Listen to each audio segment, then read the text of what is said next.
Hey everybody, this is Rydo and we're back to Yu-Gi-Oh! Master Duel. Let's continue. Today is Wednesday, March 30th. We have, I believe, 3 days until the new content seems to show up, like it's going to show up. Um, as far as Yu-Gi-Oh! Um, so we oddly though have like 17 hours left on all of these uh, daily quests, which really goes to show that there's something weird about these daily quests and the expiration date. You have to apparently clear out all of them to get the timer to reset. Otherwise, that seems like that's programmed wrong and that these should be separate timers, but somebody has made a programming error, I think, and just linked each timer to an already existing timer if it exists, and that punishes players who only get half of the daily quest done and don't clear it completely, which is asking a little too much, particularly for Yu-Gi-Oh! Master Duel, considering how there's a very limited amount you can do in solo play, and ranked play is still very repetitive.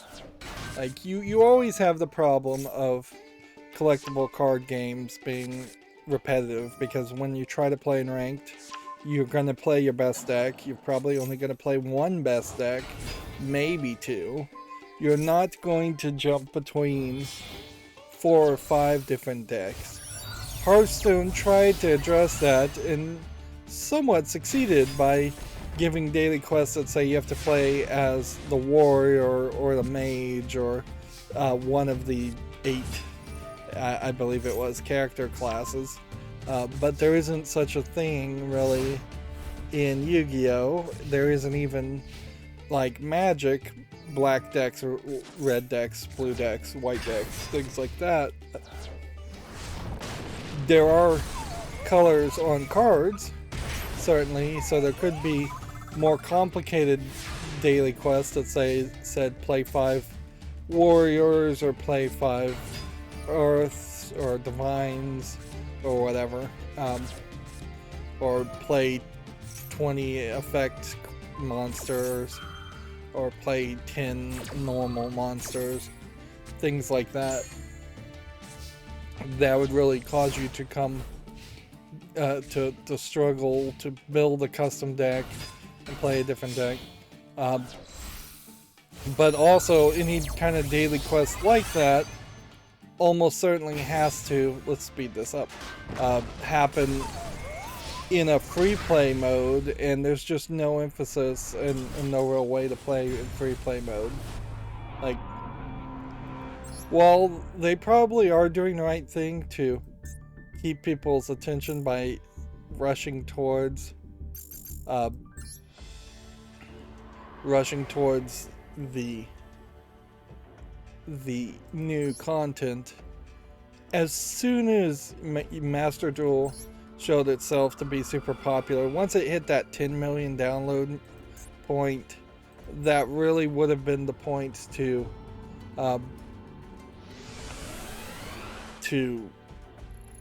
double down on a free play mode and say, hey, we've proven that we've got the cards, the players, so now there isn't that need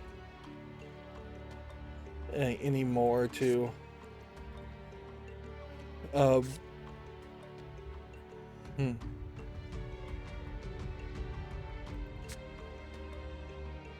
yeah, there really isn't any need anymore to focus solely on free play mode.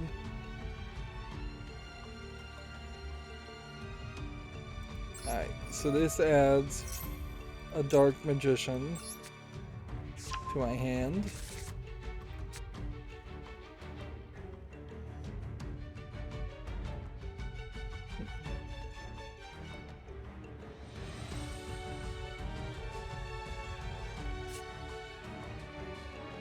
I couldn't summon this, so it wouldn't be wise to play this card. Yeah, I think that's all I can do. For the accountability section, I scheduled a bunch of videos, which puts me into like April, and it puts me nearly completely done as far as scheduling videos. Like, with the automation process and with me just being incredibly distracted. Sadly, I think it has more with me being distracted and just not making a lot of content. I don't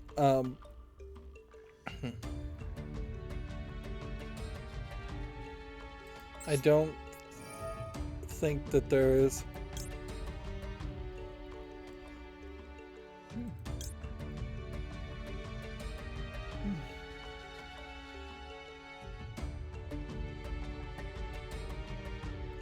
I don't think either one of these is actually particularly useful.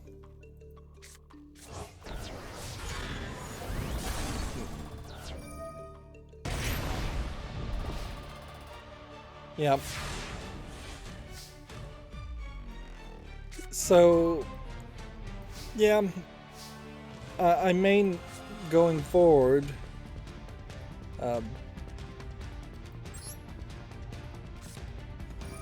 I may going forward simply have this needs to make more content.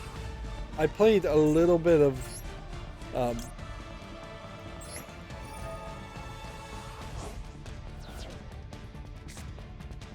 a little bit of Mirror's Edge Catalyst.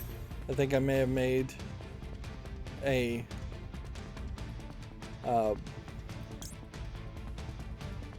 yeah, I'm gonna lose here anyways, but we'll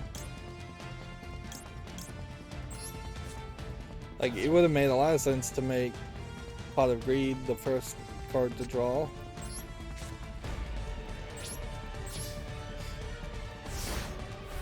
But yeah, a couple episodes of Mirror's Edge Catalyst is probably not enough. I am going to be pushing into the October Halloween month time frame. Like, I need to finish Mirror's Edge Catalyst and then play Ni no Kuni, I think, because I kind of need a kids RPG, kids time slot. I wasn't in the danger zone as much as I felt like it. I obviously have just like general whims that I haven't scheduled anything in a couple months, so that made me think that I was in the danger zone.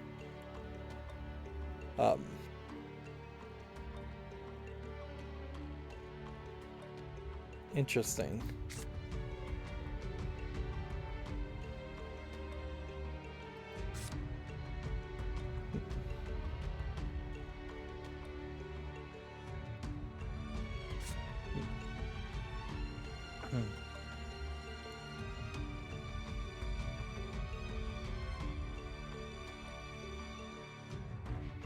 Let's see, if I did this here, and Winged Dragon of Ra was one of the cards, which it isn't.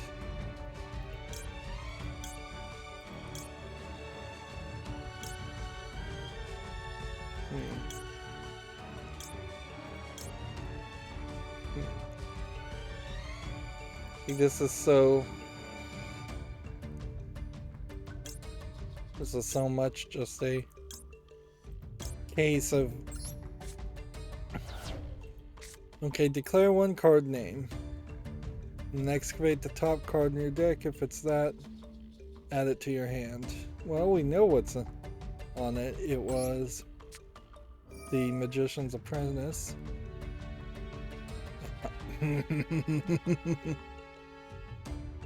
This system doesn't work. Okay. Hey, Apprentice. Let's see if that's enough. Japanese response.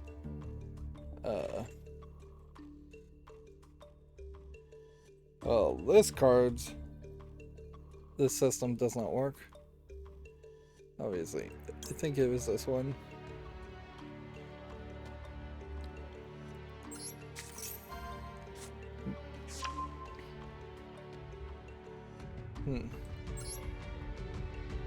Let's see.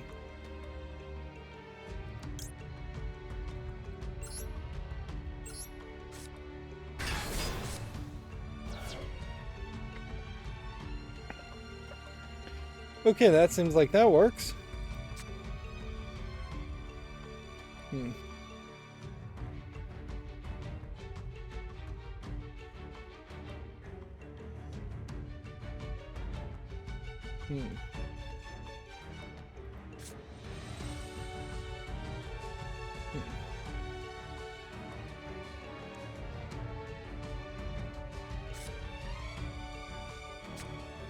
Yeah, I don't think there's any major value in doing anything. Just keep your amount of cards.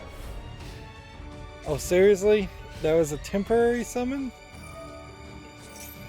Ah. Well, that sucked.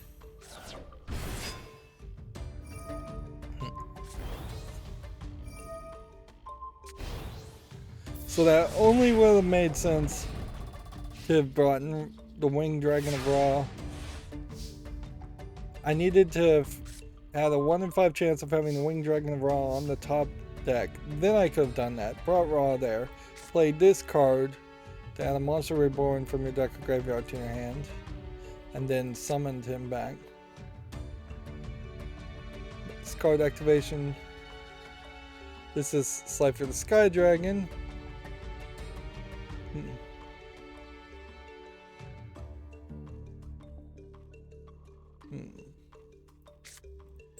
But if I want to wait right now, I think I have to do this.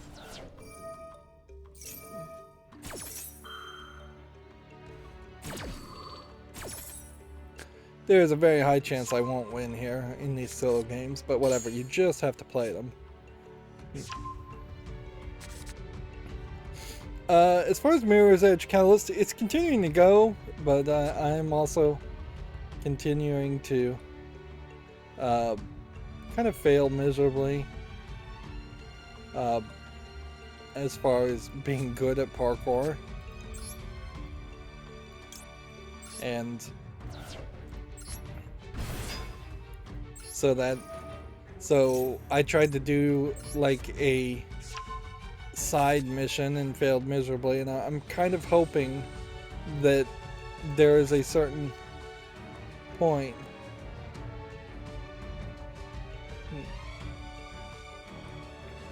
where you get like a faster running speed or a longer jump in Mirror's Edge Catalyst. There's a decent chance that won't happen, and that every in-game race is just designed to be down to the last second or so.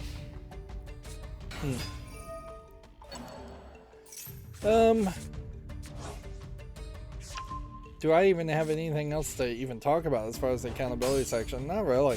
It's just my insomnia has just been incredibly wild, and it's getting to the point where I'm having to whine about it, or I am whining about it. I don't have to. Every stream, it's just like we're streaming late today because I stayed up till like 6 in the morning. Got a couple of recordings done, but not enough. Let's see.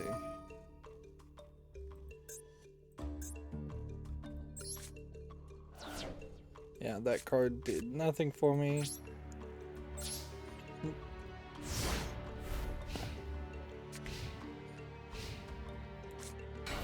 But yeah.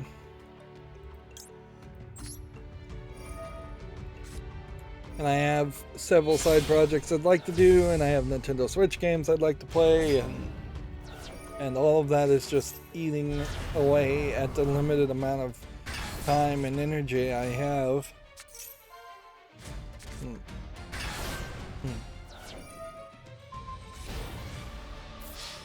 So, yeah.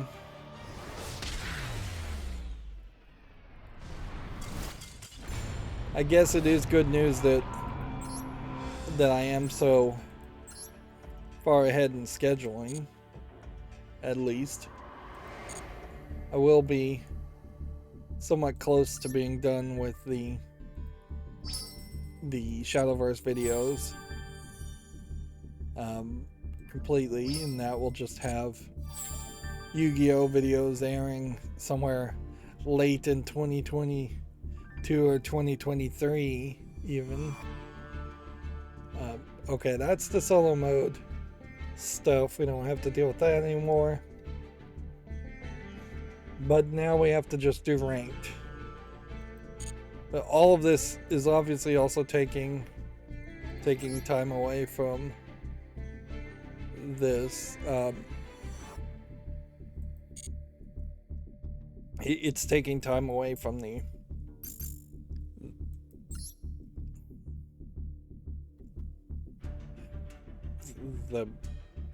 festival. I have 300 extra gems, but I don't have anything to spend it on, so I might as well just leave it in the gift box. I guess it's 4 days until the dual pass ends. If I was to come and decide, let's just get this, I would spend 1,000. 1,000's too much. So yeah, we'll just have to leave any extra gems we get in the gift box for 30 days. We only have to leave it there for 4 days anyway, so it's not a big deal. I believe my favorite lewd cell phone game, Destiny Child, is going into maintenance mode and putting in an update later today. It feels like they might, and I don't know if this was just a fan mock-up or not, they may add a whole new mini game that's like kind of a top-down dungeon crawler, which that would be something different, certainly. Although Destiny Child is a gacha game that has a whole bunch of daily things it wants you to do, has gone way more wild than any other gacha game I've ever seen, as far as just having entire gameplay mechanics and concepts thrown in as little extras. And whereas most gacha games focus mostly on a single core gameplay mechanic, and it's a little crazy, because it turns Destiny Child into a weird experience where if you really liked the main gameplay mechanic, you can play a lot of that, but then if you hated any of the side games, you can't easily avoid those without being penalized. But that's not really how I imagine most players see it. I imagine most players... Oh, this is actually a gun. It's a triangle gun.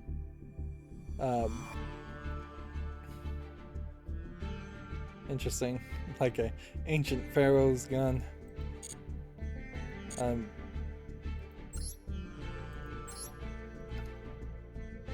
Like, imagine most people see it as the main gameplay is just to gain as much gold or crystals or whatever currency of the 3-4 currencies that exist in Destiny Child, and so you just have to play along with this collection of mini games, and it is the gacha collectathon mentality that is the real experience there. So if you hate that, you wouldn't like most gacha games more than anything else.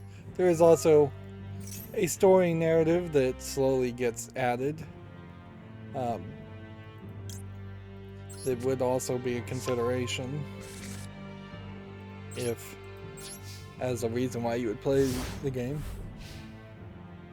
I did see some 3D models of Shift Up's new game, Project Nikke, where it's anime waifus shooting guns instead of doing magical attacks. And honestly, watching the animations, it to me feels like the game is going to fail, because it seems like every single character, since they just have different types of guns, there isn't as much variety there compared to the magical attacks that are all highly unique and bespoke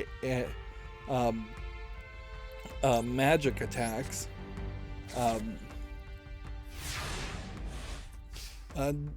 For example, like there's one attack where you see an ocean and a shark is swimming towards a character, and then at the last second when the shark is about to pounce, the character slaps the shark across the face with a flipper, and it does a cartoony "oh, I've been knocked out" face. You're just not going to have anything like that, it seems like, on Project Nikki. Instead, you're just going to see them take a stance that is a kind of unique shooting stance designed to show off both their boobs and their butts, all of which the characters in Project Nikki mostly have giant butts, like way more than you would expect.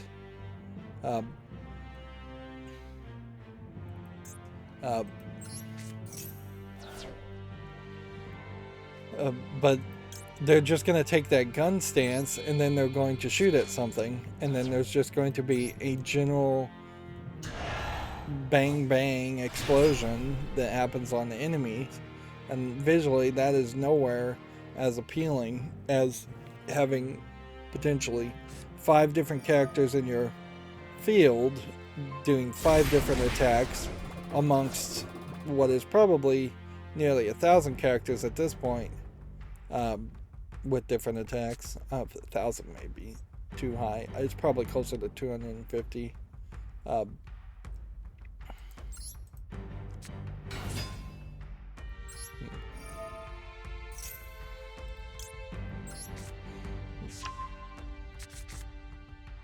So yeah, I'm so far unimpressed with Project Nikki, and I don't know if I'd ever want to play 2 gacha games at the same time, even from the same creator. This was a mistake.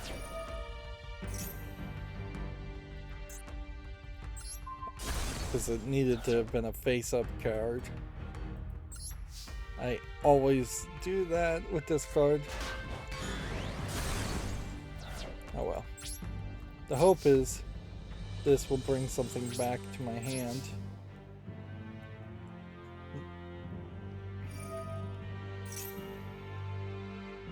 Alright, well, it's probably enough intro and enough setup. Maybe I shouldn't do so much rambling setup and intro at the beginning of these streams. Maybe the whole accountability section should be dropped for just jumping into the news faster. If that is something certainly that everybody hates, is the kind of slow setup to any YouTube video. I hate it. I've tried to avoid it in every other case. Yeah, maybe we should just start with the news. Let's see. Yeah, I might try to do that going forward. Anyways, Video Games Chronicle says Activision says that Warzone doesn't support map rotation because of crazy install sizes. This is something we'd already talked about. And Bungie filed a lawsuit against the senders of bogus DMCA strikes. They're seeking damages of $150,000 for each fraudulent takedown notice.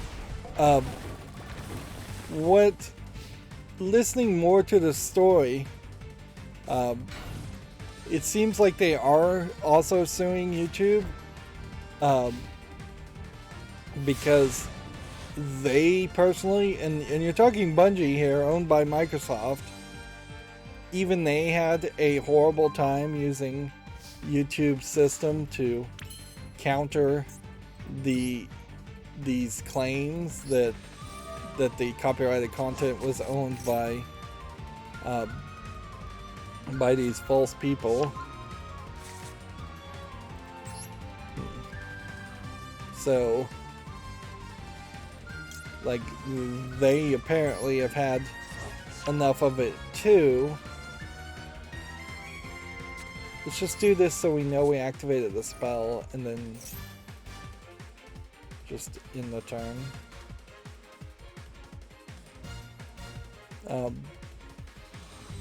Which the general feeling is this won't change anything, and Google will quickly either settle or seek to be uninvolved in this.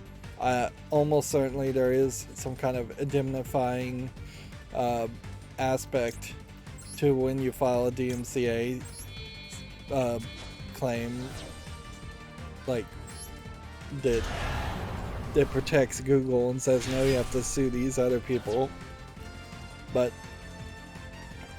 I hope this makes a huge stink. I hope this I don't believe it will, but I hope this pushes YouTube into a direction where they have to really start to verify the identity of people before any submission of forms.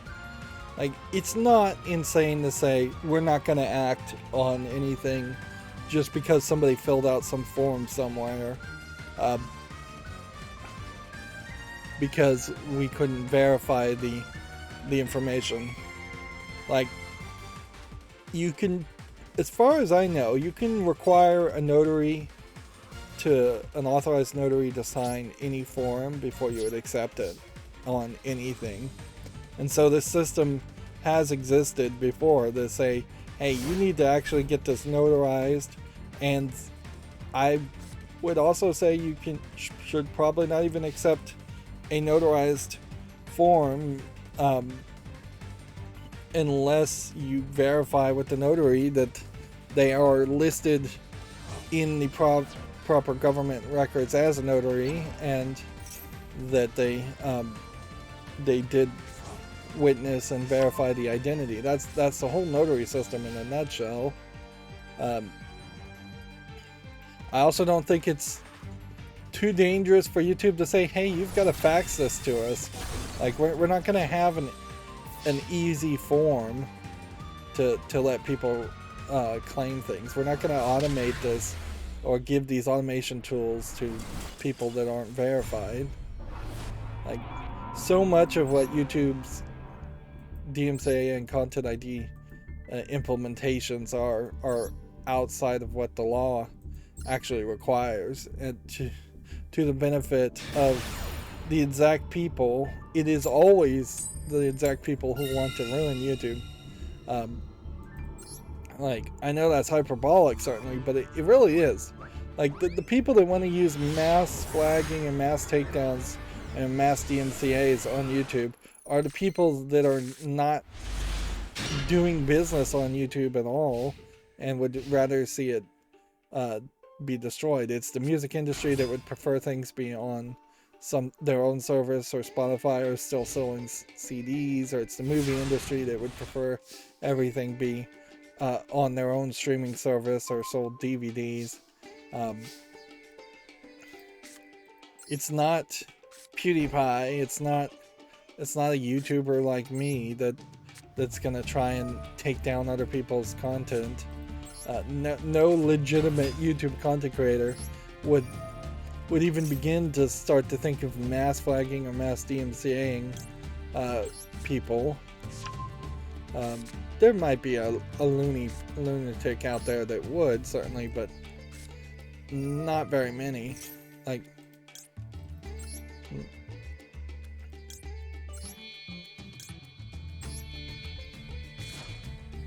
so yeah, it really is an argument, I suppose, of just know your target market, or investigate your target market before developing systems. Don't be so in love with the concept of of creating some automated service that you don't realize that the automated service you're creating has no use in existing. Yeah. Speaking of YouTube, they put out a bunch of videos for the YouTube Kids app on how to set screen time and how to block videos and how to pre-approve only specific collections of videos, which some of that seems like that might be new or just hasn't really been advertised. That being said, I still don't really think YouTube Kids is very helpful. Like, I think when you really think about the average kid and the amount that they watch YouTube, you're either going to, for YouTube Kids age range, which I would say is probably anywhere from age 0 to about 8 or 9, you probably shouldn't have kids watching YouTube at all at that point, and it just should be like no YouTube at all, as much as you can try and enforce that, and you certainly can enforce it fairly well if you put in the right blocks. It is only for YouTube's benefit that YouTube Kids exist, and by the time a kid is 8 or 9 years old, they're almost certainly going to just not load into the YouTube Kids app and load into the YouTube app, which I don't believe any of those features are actually available in the regular YouTube app, where it would kind of make more sense for there to be feature parity between the two. And you can certainly put YouTube into the restricted mode to show slightly fewer videos, but that's hardly a curated experience. Like, little kids still are the argument for either DVDs or downloaded videos. It is way better to just have a bunch of DVDs of Disney-like movies and say you can watch these and these alone. Which, back to video games, makes a great argument as to a failure as far as Mojang being owned by Microsoft. While Minecraft has done its story mode as a side video game in the other Minecraft Adventures game, or whatever that was called, Minecraft Dungeons, which failed, Minecraft as an idea has not really established Alex or Steve as a particularly interesting character with personality, or the characters from Minecraft story mode particularly well. So what you would have liked to see in this case would have been for them to have gotten a cartoon, and there has been exactly zero talk of using or releasing or making a cartoon around the Minecraft concept or any characters in the Minecraft world. And that's just a clear mistake. Like, as soon as the Minecraft story mode succeeded, there should have been a green light for a cartoon, and Microsoft should be dumping money into that cartoon. Now that they own Double Fine, it even makes a little bit more sense to say, hey, could we get some of the writing talent and some of the connections you have there to write a cartoon for the Minecraft series. Double Fine does have that Costume Quest cartoon that I think is in development, but that's kind of it.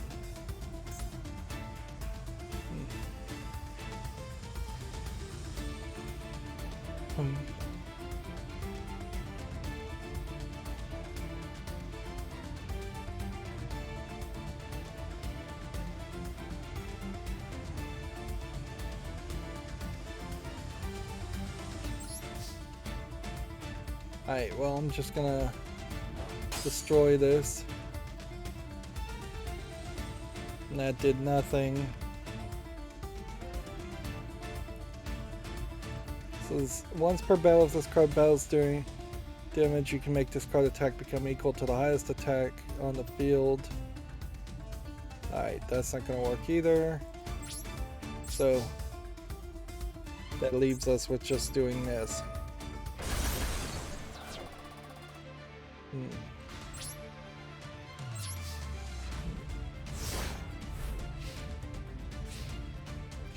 But yeah, if there were Minecraft cartoons, DVDs out there, that would probably help a lot of parents to push kids away from something like Cocomelon.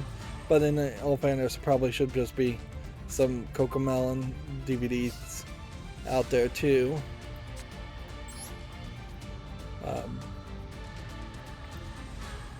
I'm not going to spend another 2,000 to destroy this, which probably can't be destroyed. So we'll just do that. But that would definitely be more down the path.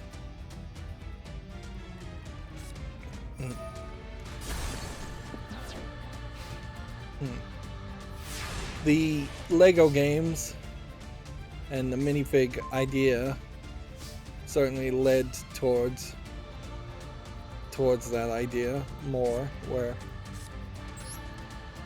there are several short directed DVD style Netflix Lego shows, Lego Batman, Lego DC movies and shows.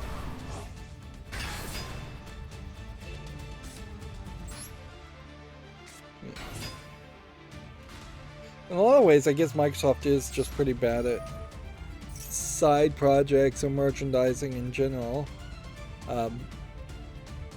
Even that accessibility controller, which they got a lot of press for, they really did nothing with it after the fact, and that was made by a third party anyways, and they just put their press power and their name on it.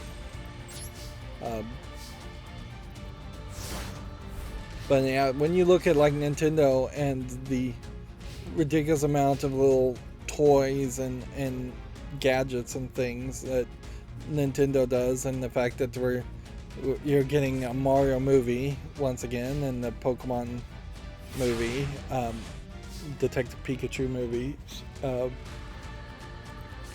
there's a lot of side projects. Speaking of Nintendo, Breath of the Wild 2 was delayed, and that delay announcement lowered Nintendo's Tokyo Stock Exchange valuation by 7%, which I'm a little surprised that Nintendo is even on the stock exchange. I thought it was a private company, but I guess not. But I more and more have this feeling that Nintendo's valuation and their finances are a little bit more exaggerated than you would think, and that they might be struggling a little bit more than they'd like you to know.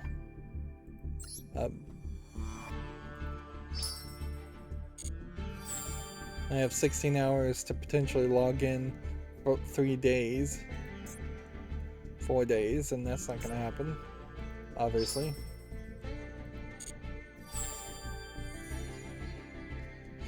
That's all we needed to do on ranked, and that makes it a nice point to do this. Here you can see everything is just going into the gift box, and it will fill in any gaps if I had just a little bit of currency that I could earn. Still not making a ton of progress on some of these other lifetime things. I will at some point just have to make different kinds of decks to do some of this, although some of this will just come. Special summoning monsters from the graveyard, for instance, make a special deck around that to catch up. Reaching platinum is probably just going to be luck or a matter of time. But taking control of opponent's cards, I don't have any card that does that. Gaining life points, I don't have any cards that do that. See, I'm at 9994, so yeah, you can see we just have a maxed out setup.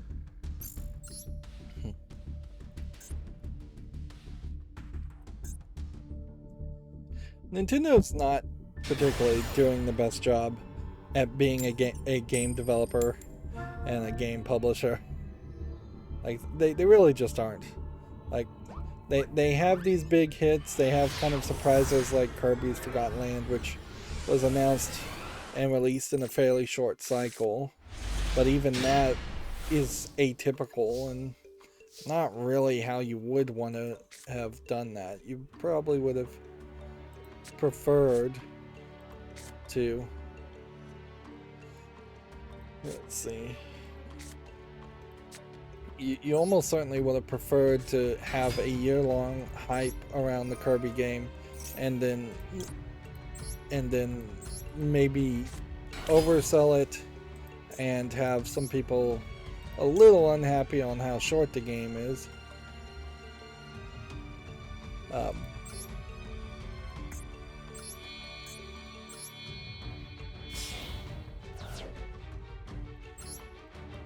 That would be where I kind of feel like you should go with that.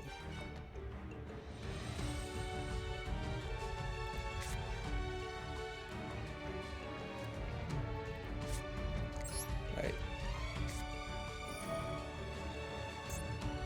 But they're kind of failing to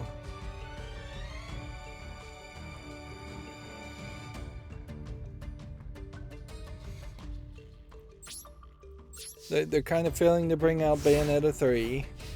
They're not really making any new Smash game as far as it seems. They're not making Metroid Prime come back or Metroid Prime 4 happen. I feel like the Switch is a very old and kind of weak processor on game console. Even when it was launched, it was kind of weak.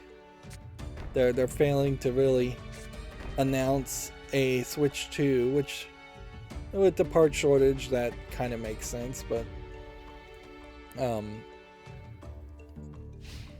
yeah, they failed to make any kind of headway as being a mobile game company to make cell phone games, which that could have done a lot for them. Certainly, as if Nintendo became a half cell phone game maker. Let's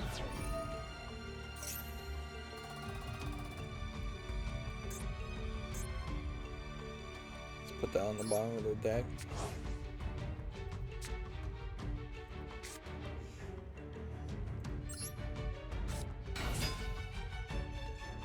But yeah, they clearly made the Switch thinking that they were going to try to make cell phone games the next big thing, but everything they've made is pretty awful.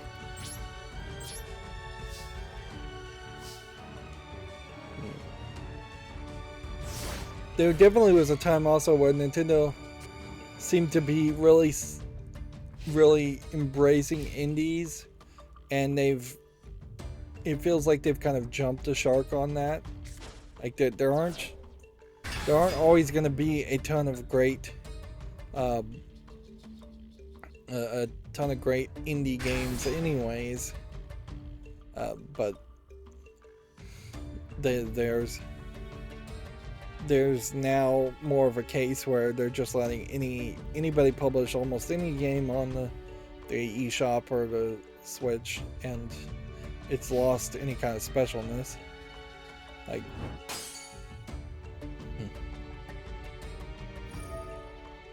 so this is a Time Lord. This is a Star Destroyer. And that returned a bunch of cards from the graveyard into my deck.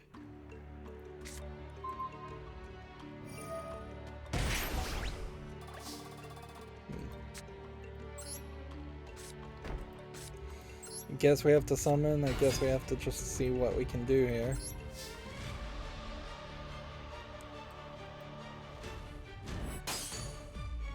Alright. Hey, let's see what that does.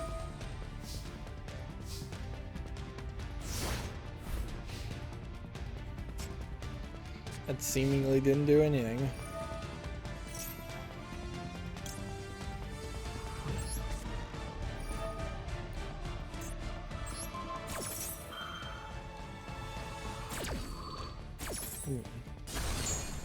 Destroy his card.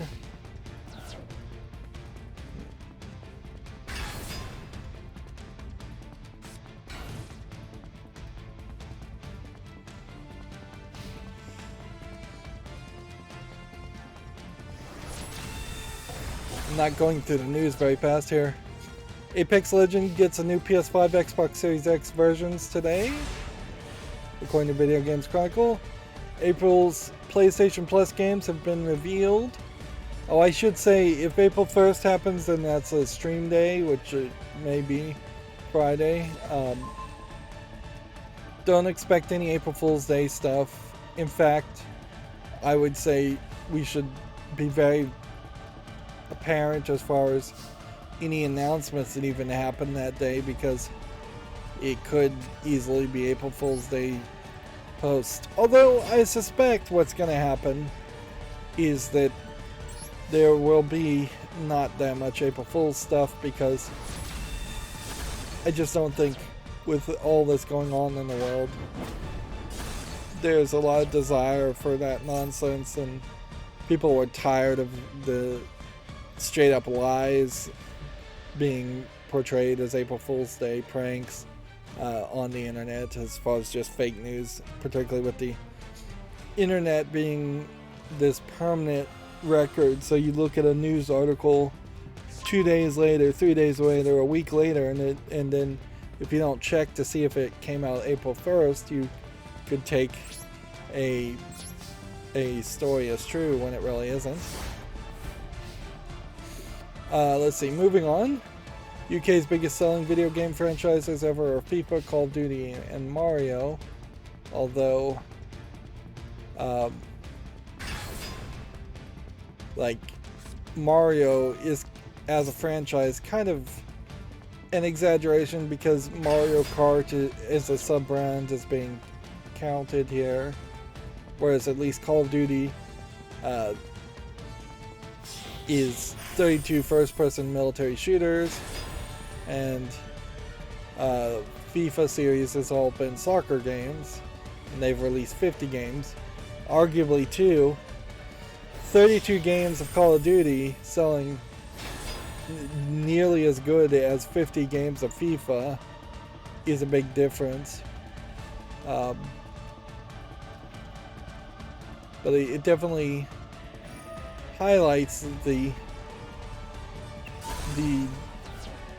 love of FIFA, and EA is still getting rid of FIFA, or it seems like EA is still getting rid of FIFA branding for their soccer games, and they're going to do a real experiment here to see if people care about the FIFA name or not.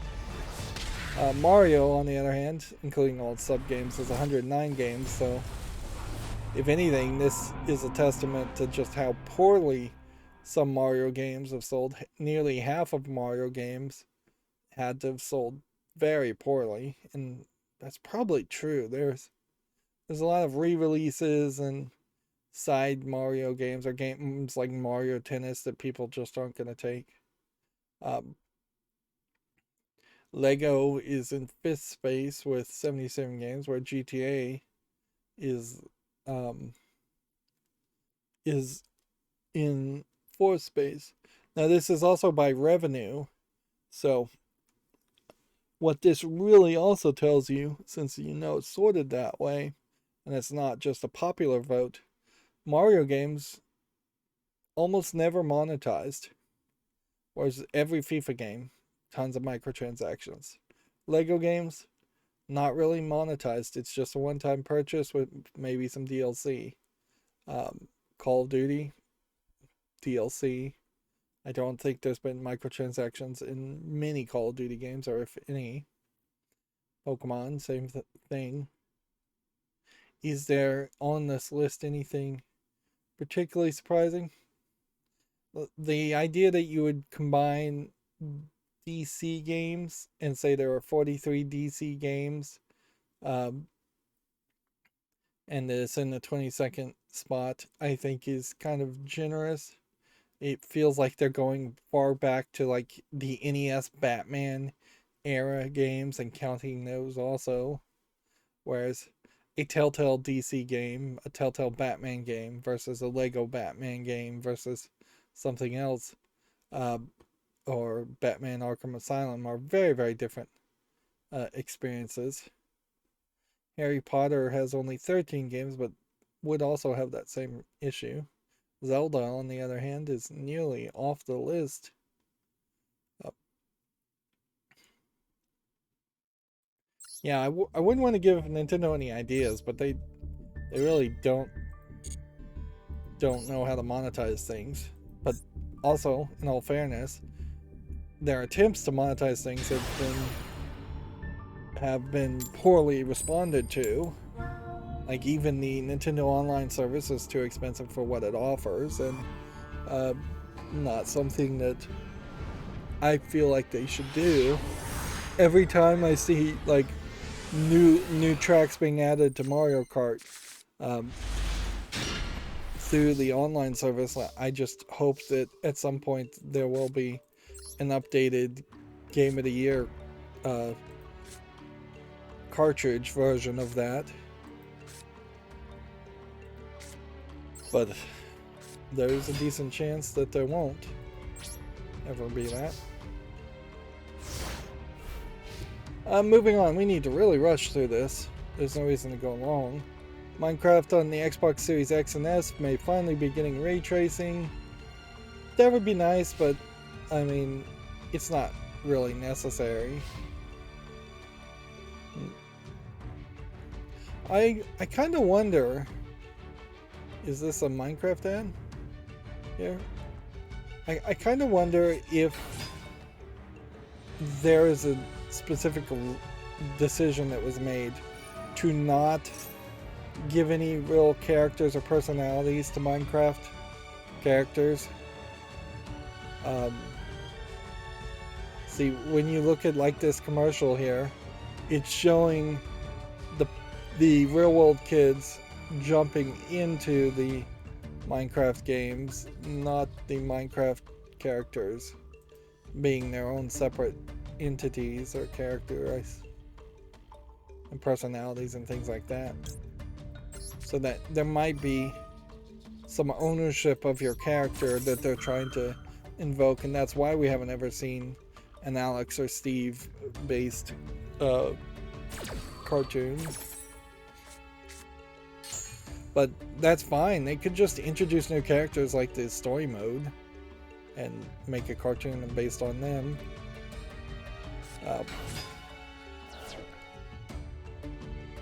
And it wouldn't hurt, frankly, if kids were watching Minecraft cartoons a little bit more instead of watching Minecraft streamers.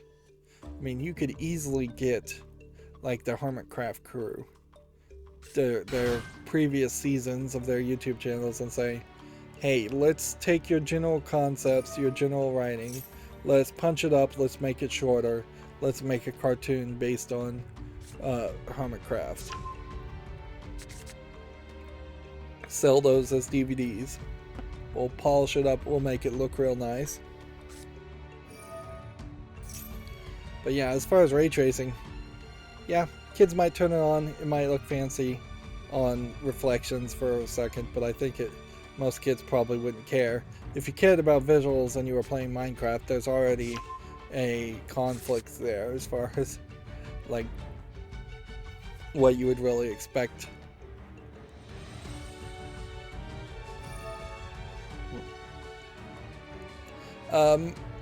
Moving on, Sony confirmed the PlayStation Plus Essentials, Extras, and Premium subscriptions. It's a 3-tier subscription setup that will launch with access to over 400 games. It doesn't seem like any of these. I think there is also a secret 4th tier that is for people with like bad internet. But it doesn't seem like there's going to be any PlayStation 3 emulation. They just don't care about that, and people are upset about that. And fairly so. It doesn't seem like it's going to be a day and date release of every first-party title coming to it on day one. It seems like it is going to cost roughly equivalent to Xbox Game Pass tiers.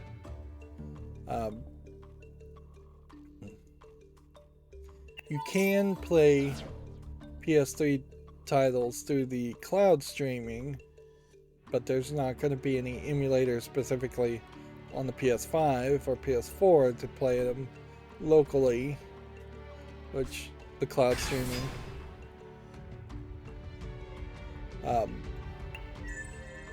Yeah, the 4th tier would be premium, but known as deluxe, and in different markets will be cheaper. It doesn't, as far as the announcement, catch my attention, having 3 tiers services. You would probably want to start off simpler. It doesn't even begin to offer something different.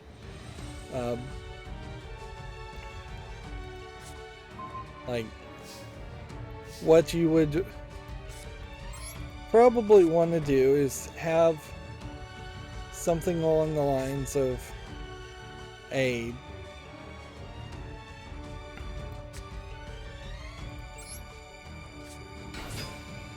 you probably want to have something along the lines of a amount of PlayStation bucks, whatever they're really called, for the PlayStation Network given to you each month to spend, even if that would be kind of a ridiculously small amount that you actually can't spend on much of anything.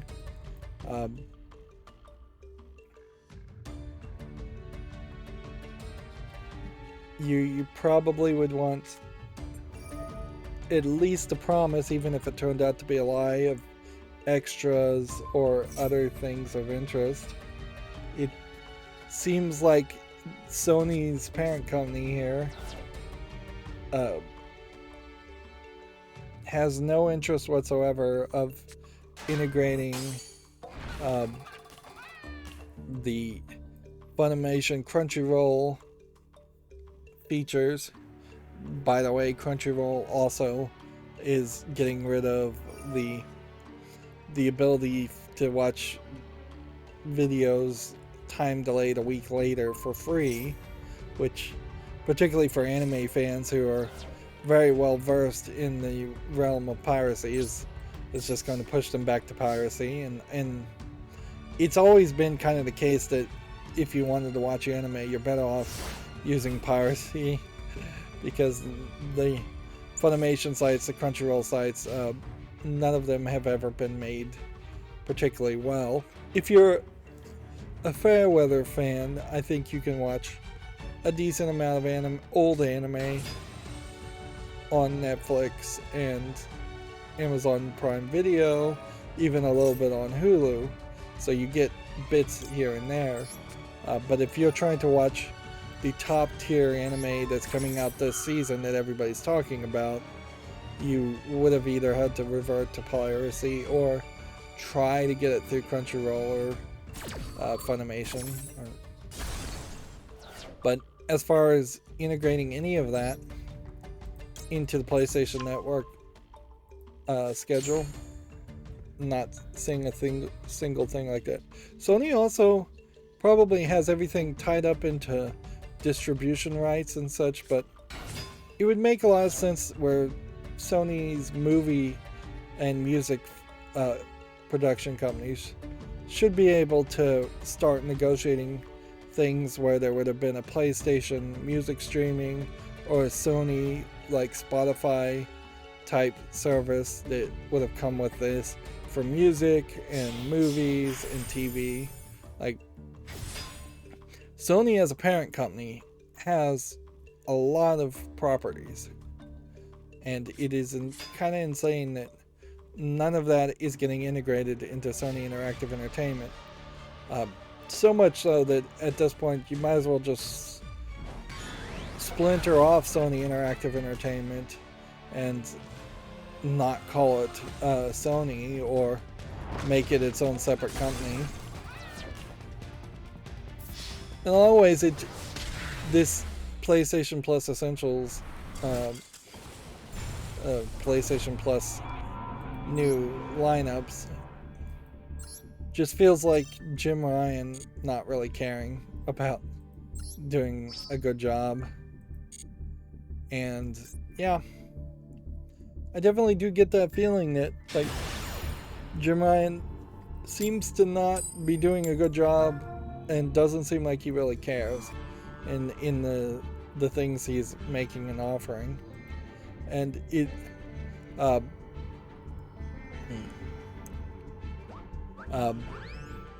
I just don't know why there's still as much success even for the PlayStation 5 as there is.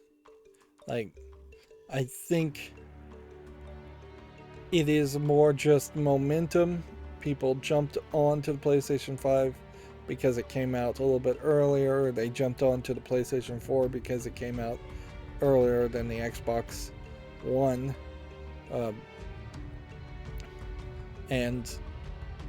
But of the two consoles, it makes way more sense, I think, to get an Xbox than it does to get a PlayStation.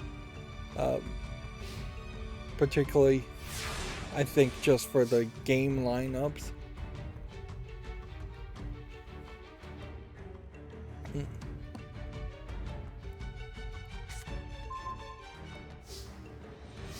There is probably a case to be made that the Xbox Game Pass is as good as it is because it is actually being subsidized heavily by Microsoft, and it's actually losing them some money. But it's not like Sony's struggling for money. They could subsidize their service to keep their player base happy. And I don't know, like, I don't feel like I am just an Xbox fanboy. I don't even have an Xbox. I gave away my Xbox 360, so I literally don't have any Xbox games or consoles in the house. I have controllers that I plug into my PC. But if I was going to pick one, it would clearly be to get something like the Xbox Series S, and get a bunch of used 360 discs that would be backward compatible to play old games or buy new games.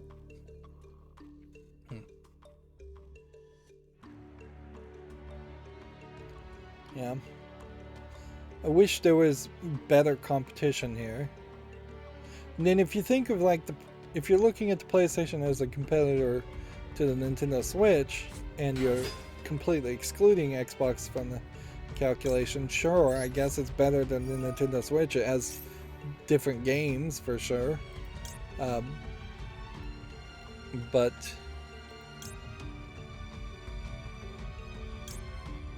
I just don't think there's a lot to that idea either, because the Nintendo Switch still wins compared to the PlayStation because they have better first-party titles.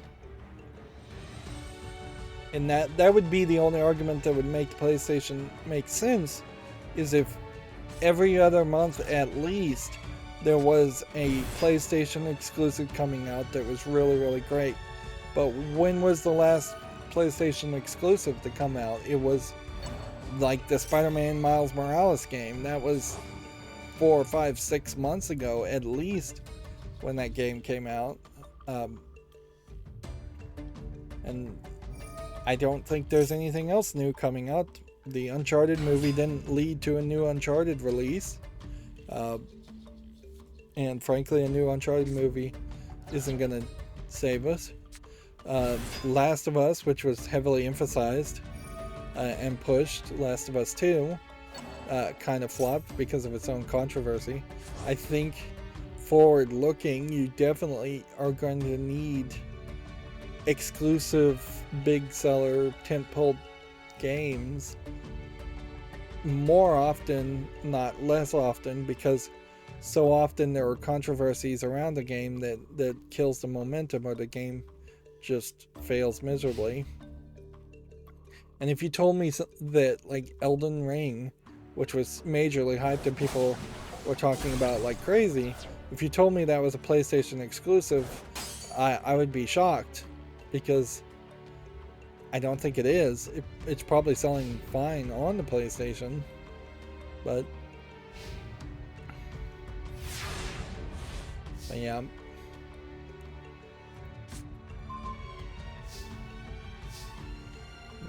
If Elden Ring was a PlayStation exclusive, then that we would be in a slightly different situation.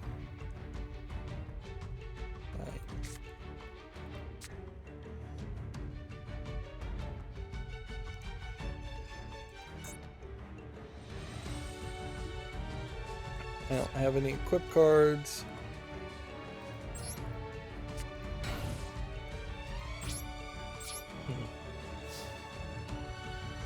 Moving on, because I'm kind of just editorializing too much. Jim Ryan says Sony games could suffer by adding them to the PlayStation Plus on day one. The quote here is, "This is not a road where we've gone down in the past, and it's not a road we're going to go down with this new service." Which, boy, does that sound like, I don't want to do anything, I don't want to change anything, I don't want to make any decisions. Which, that does not sound like a leader to me. It is, of course, hard as the person in charge to say we're not making changes, and it sounds like you're actually leading instead of just being an obstructionist. But there are better ways to certainly say that. Like you would say, we've run the numbers, we've heavily investigated that, and we just don't see that. We're constantly reevaluating, and as soon as it makes the right sense, it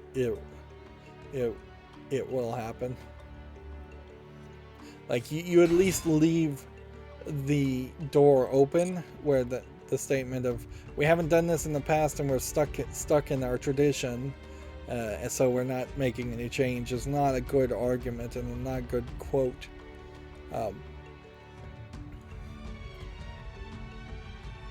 So yeah, it really is an interesting question as to, is there anything that Jim Ryan has done since he has been put in charge of Sony Interactive Entertainment, like, that I've liked? Like, as soon as Sony of California got put in charge, like, everything that has happened has been the pushing pro censorship thing, stuff, the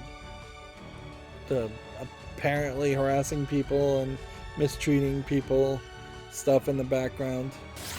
Like,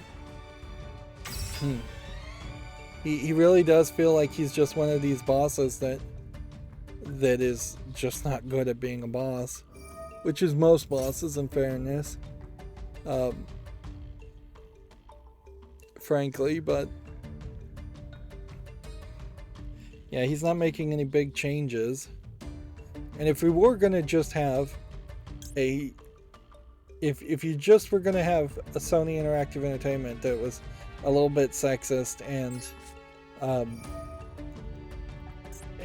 stuck in its traditions, then it should have just stayed as Sony's Japan. Because that's what you expect to get from a Japanese office and a Japanese company.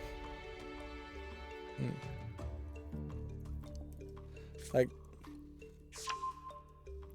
it is almost certainly, in my opinion, only a matter of time when main Sony, the parent company in Japan, looks at Sony Interactive Entertainment and either completely abandons it, which they've mostly abandoned it already, or they take control over it again, because every day there are fewer and fewer sales of PlayStations in Japan, and Japanese companies care about sales in their own country more than anything else.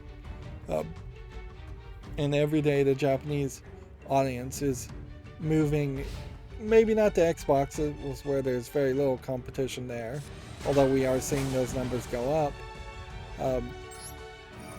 But they're moving to PC, they're moving to Switch, and they're just moving to not buying anything.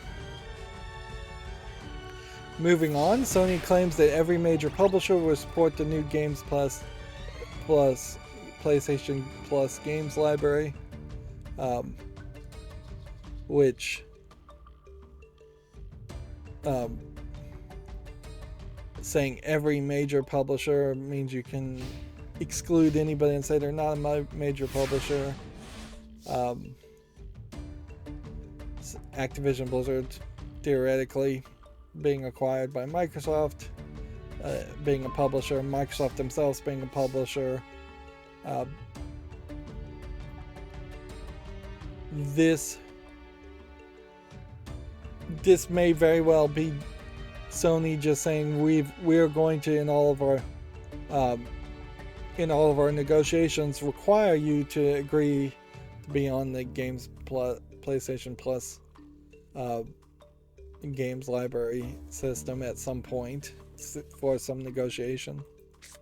Which at a certain level, that is just what business is that you have many scenarios, and in those many scenarios there will be a dollar amount put towards putting it on the PlayStation Plus library. And I don't think Microsoft particularly cares enough to say no, none of our published games, none of our companies we own are going onto your library, because like, I don't think Microsoft is really threatened by this offering at all.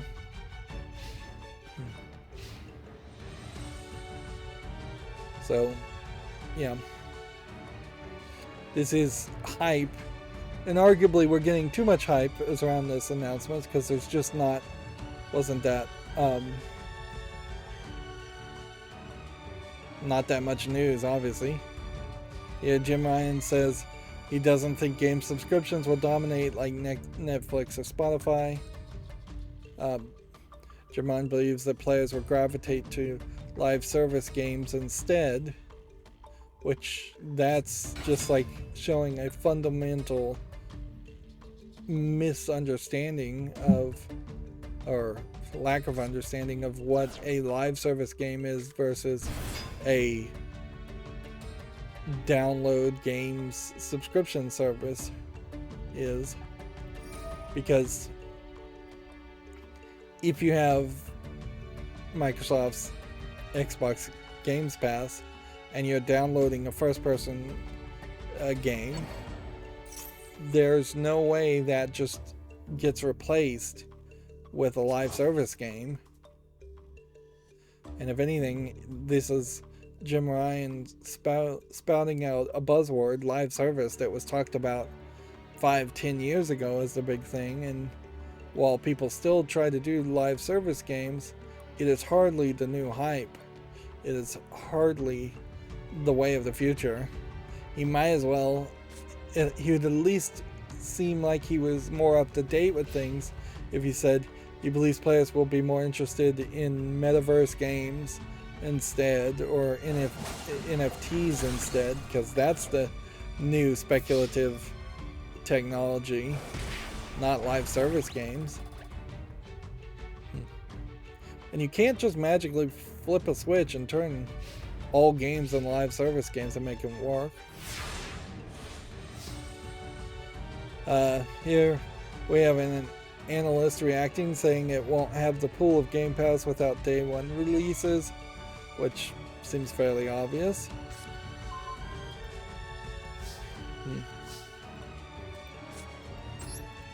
Yeah, we're gonna lose here, but we'll see what we can do. Moving away from PlayStation, Fortnite has officially added a new zero build mode, so no building. It seems like every time I see Fortnite, they have a new set of characters that they're showing off and emphasizing. There doesn't seem to be any like unique characters or named characters in the Fortnite series. And with the zero build mode, I suppose you're just making a battle royale at that point, with no different gimmick or idea.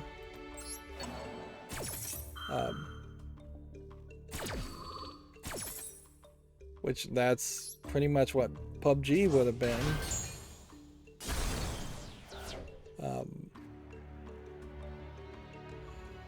So I guess there's a decent chance you could pull people away from something like PUBG if there's that many people even playing PUBG still, to now play Fortnite zero build mode and stay in Fortnite and have all your customization and in your Fortnite V-Bucks in one place.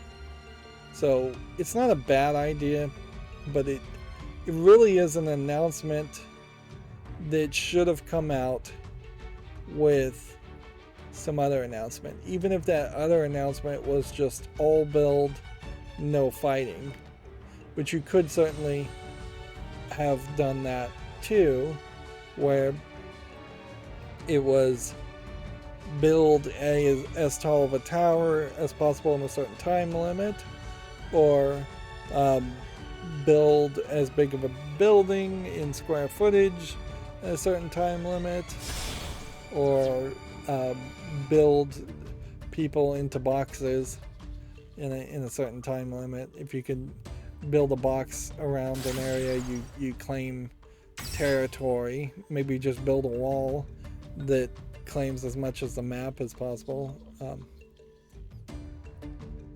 But yeah, some kind of build only mode as an announcement, even if you don't expect people to really play it, would have been nice. Some new expansions of other stuff, a new character, a new gun, something like that. Something that was bigger than a no build announcement. Like announcing that you've made a new gameplay mode that removes content is pretty silly.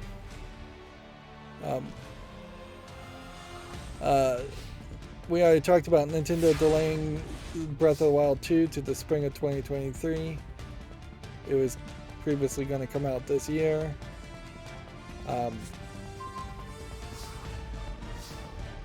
The Breath of the Wild series, I think, also kind of fails because you have this whole setup that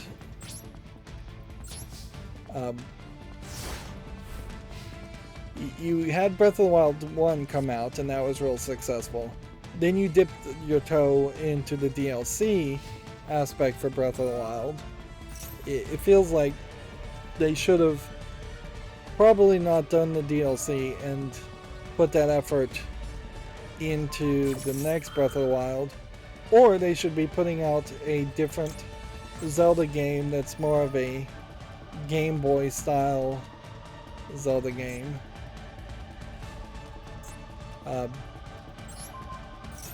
Like, because the Zelda series has always been working on that schedule, and they've never adjusted away from that schedule, where they have some side company make a smaller portable Game Boy style Zelda game in between big Zelda games, because it is difficult to make big Zelda games, obviously. Like, and then for every good one, you do have ones that kind of flop or just don't sell particularly that well on day one. I don't feel like Wind Waker probably sold as much as I would want. Skyward Sword probably didn't sell as much as I want. In a lot of ways, it's not just the Zelda aspect that's the problem there. It's also the fact that there's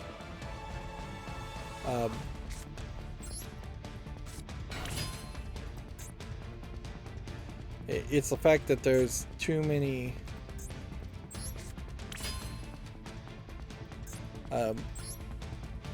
other non-Nintendo games or non-Zelda games not being made. Alright, let's see if we can do this one and that one. That's not what I wanted to do. I wanted to get rid of these guys.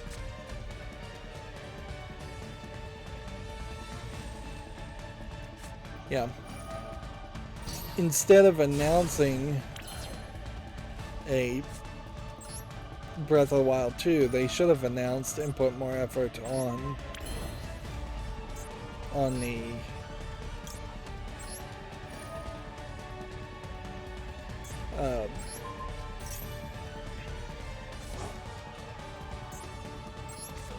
Metroid Prime series, or they should just focus like on the Splatoon 3.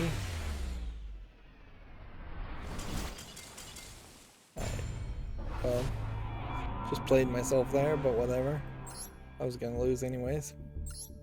I'm getting fairly distracted here, doing a lot of umming and ahhing. But I still need to play, so just play and try. Yeah, it wouldn't hurt Nintendo to have yet another new series come out of just new characters. It would really help PlayStation and Xbox if they had anywhere close to those kinds of titles. Like, Xbox has really nothing as far as kid-friendly series or series that are going to bring out a bunch of characters except for Halo. Halo's about it. And PlayStation's not much better. They have like Knack, and that's about it. Knack, Uncharted, sort of The Last of Us. So it'll be very interesting to see if we think of Microsoft or PlayStation like we think of Sega now in 10 or 20 years. Because Sega, being like out of the console business for at least 15 years, that was the Dreamcast. Still, Sega is thought of in part as a company of note, when really it isn't that big of a company.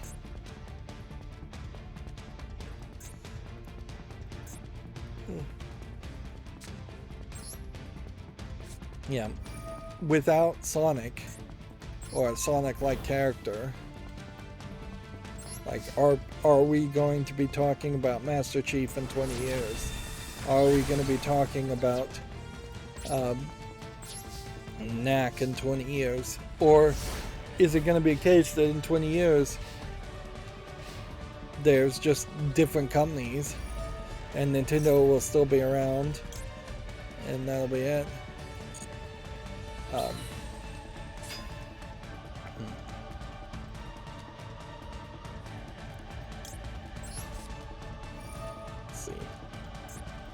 Since this is a token, returning it to the hand destroys it. That's gonna cost him another 1,000 points.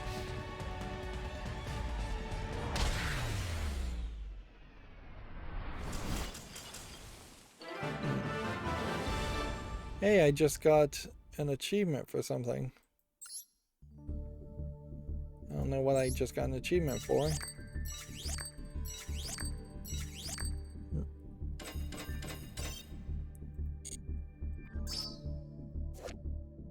Yeah, we got another card. Getting like 1 copies of these cards doesn't do anything. Also say, this guy's, as a dartboard, a little bit disappointing. I would say as a mate character, he's not particularly that interesting. Like, you'd almost want it to be able to go into a side mini game, but that would take too long.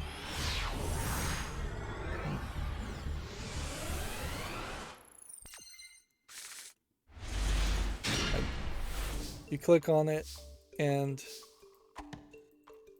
that's all that kind of happens. Well, you'd kind of hope it would be more of a mini game where you actually could play darts. There actually aren't that many dart games, come to think of it.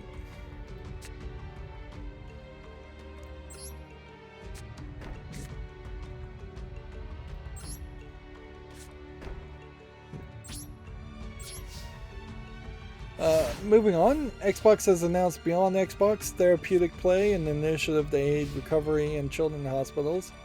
This is another campaign that almost certainly is being done by somebody else like Gamers Outreach, and Xbox is just funding it and putting a name on it.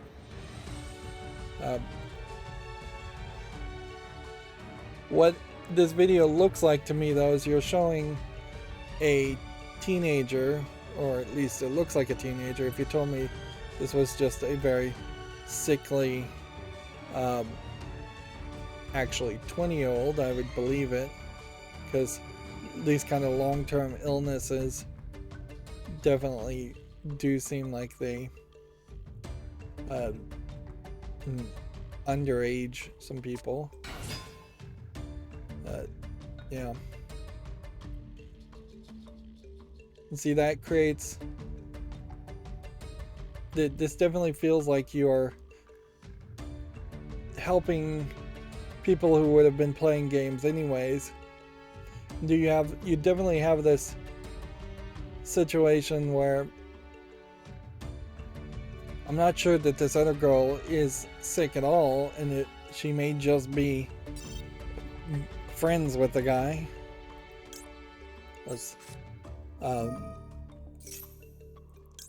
It doesn't look as good compared to like the Shriners commercials that have fairly young kids as their presenters and as their figureheads, and without really knowing this guy's disabilities at this point, he seems pretty healed. He seems like he can play games just fine. So if you told me he just has mental problems and maybe an immunity problem, since he is playing on the set to look like a hospital,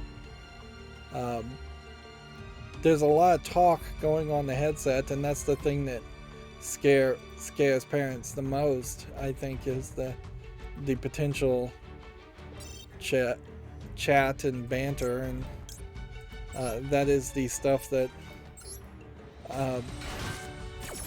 even if you were trying really hard to censor and protect the censor and protect what kids are hearing there, that's very hard to do.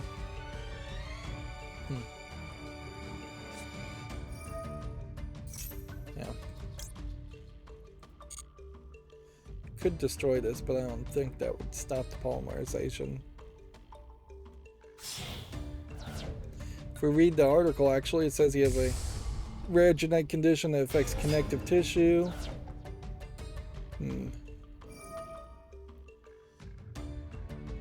Hmm.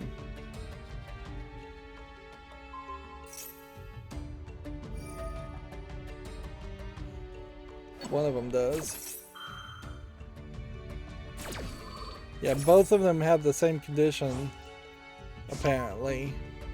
So it's almost like this video is just matching together sick people in almost like a pro-segregation move. And so, like, I don't think they're really doing anything. And this really feels like this is just a PR stunt. The initiative aims to show how gaming can support children in hospitals by providing them with a way to play and connect with friends and family. That seems like that's all it's doing. Doesn't seem like they're donating any money to any actual research or anything, or that they're even donating Xbox and headsets, or helping making special systems, or helping people connect or create a network of friends or people playing in hospitals who can talk to each other. Like, it really is just a PR move from the looks of it.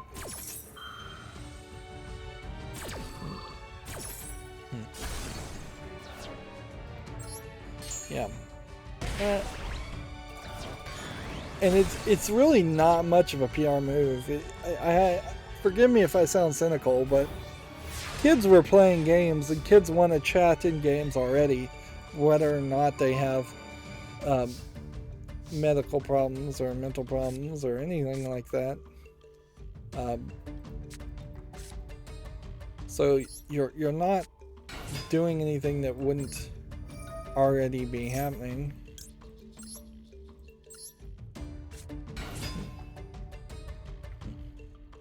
And you're not particularly proving much around the idea that that is even a good thing, that kids would be playing video games.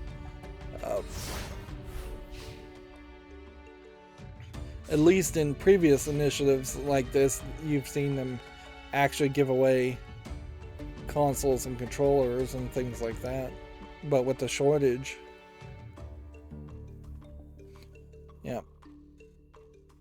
Clearly there is somebody inside of Microsoft that likes these projects, is in charge of these projects, likes the PR they get from these projects, but they are not taking the next step to actually make the projects make sense or be beneficial. And in fairness, even if it was beneficial, it's going to be beneficial to a very small number of people. Special needs people, people who have very unique circumstances. It would make a lot more sense to try and get consoles and games in schools, but obviously that's never going to work that well. The Minecraft education mode was an attempt at that, and we don't hear it being adopted much. So yeah, unless you want to try and get an Xbox in every McDonald's or every Burger King, which that would make a little bit more sense too, or have a specific like arcade type like GameStop store or something that make sure there's an extra Xbox in each of those.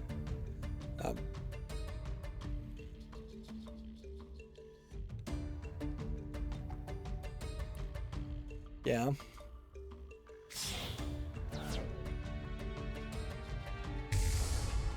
Yeah, I don't know what really they could do. They would be better off just donating money to charity and getting the PR for that, instead of pretending like they're doing something. Although in all fairness, I guess every time Microsoft does one of these initiatives and it gets them the PR, Sony isn't doing that.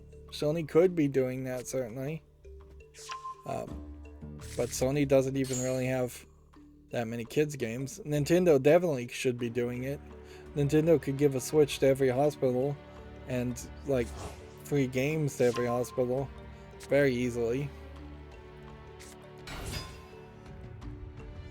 Moving on, Microsoft has revealed its April Xbox Live Games with Gold titles, which, yeah, it doesn't even feel like the PlayStation service is going to have something like this where every month they can come out and say, here's 4 new games. Let's see. Can't read half of these titles. Outpost Cloakia X is one of the games. MX versus ATV Alive. The Flame in the Flood, and SpongeBob's Truth or Square.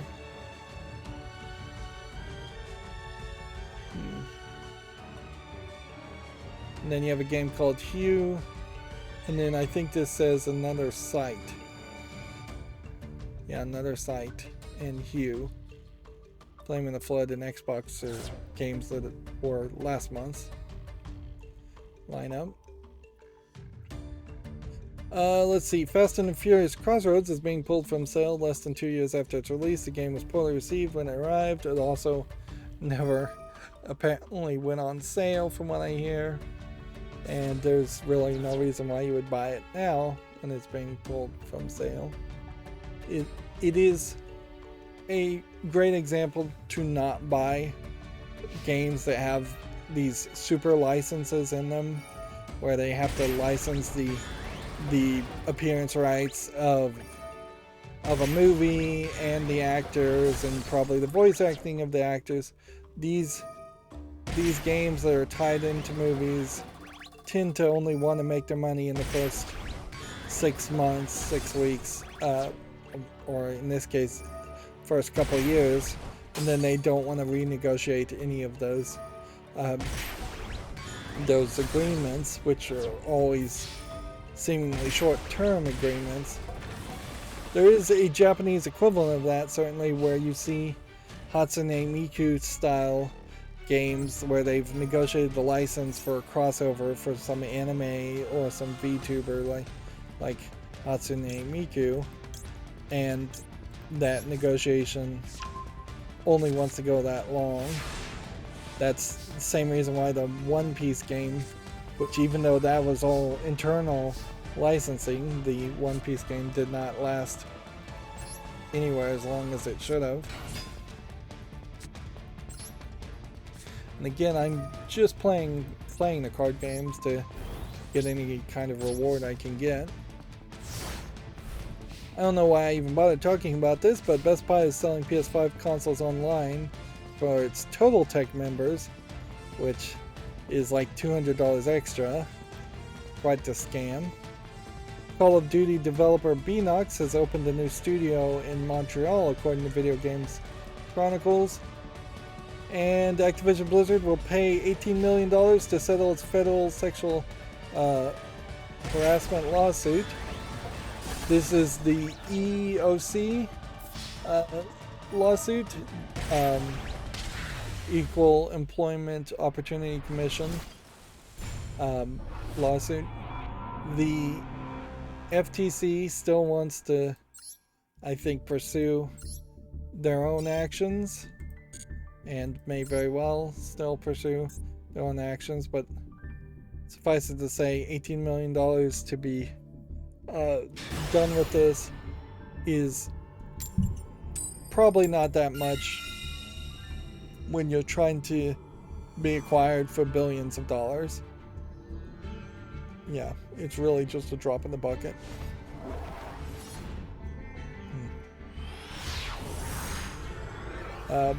Let's see. Next, Video Games Chronicle says Nintendo could be preparing to add new NES and Super NES games to Switch Online, which shouldn't really be news. That they should be adding new NES and Super NES games constantly, but I think, again, with licensing issues, they may have run out of things that they could easily have licensed. And so that's put them in a weird position where what should have been something they could have Um, they could have been adding hype every month. Instead, the last new games that were added were July 28th with Claymates, Jelly Boy, and Bamboozle. And that was for Super NES games. NES games haven't gotten anything since May 2021 when it received Jellicoe's Famicom action game Ninja Jaja Maru-kun.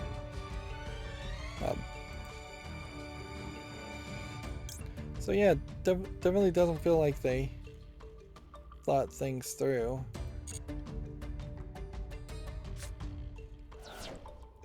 Let's see, PlayStation's EU Spring Sale sees Destiny 2, The Witch Queen, and more receiving big discounts. So, I guess now would be the time to buy something on the PlayStation. Pinball FX fans have criticized plans for $150 in microtransactions and a $15 monthly subscription. Players will have to repurchase all of their old tables using a ticket based on the in-game currency. Yeah, it definitely feels like Zen Studios is severely dropping the ball as far as supporting its old fandom of Pinball FX3 in this relaunch. And it's a shame because Pinball FX, I think, has the better interface and better ideas, while it doesn't really have the better engine, and maybe it could address that issue now more, but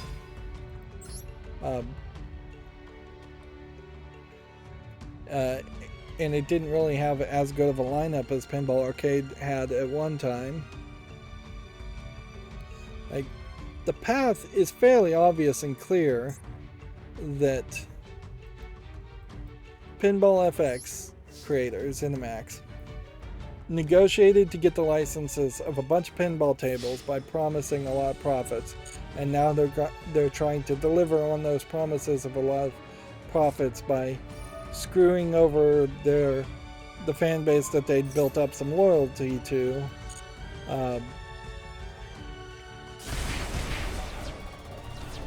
By making people rebuy tables.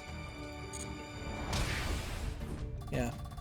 And it really doesn't make a lot of sense to think that it is the pinball manufacturers that are screwing people over and demanding more people rebuy the tables instead of just pushing it forward. Backward compatibility. Because it's not like the Stearns and Williams and the pinball companies that are making real pinball tables can realistically believe that they're losing any sales of real pinball tables to virtual pinball tables of old tables that they don't even make anymore. Like, everything that is on Pinball FX and Pinball Arcade, for the most part, is in the pinball resale area. It's not like you could go to the manufacturer and buy a new copy of even like the new Ghostbusters pinball tables, probably the newest one for Pinball Arcade. You can't go to Gottlob or whoever made the new Ghostbusters pinball table and buy that. You would have to buy that from either a third party that has one new in box somewhere, or you would have to buy a used table, but you might as well buy used tables when it comes to pinball. There's no value in buying something brand new in box most of the time.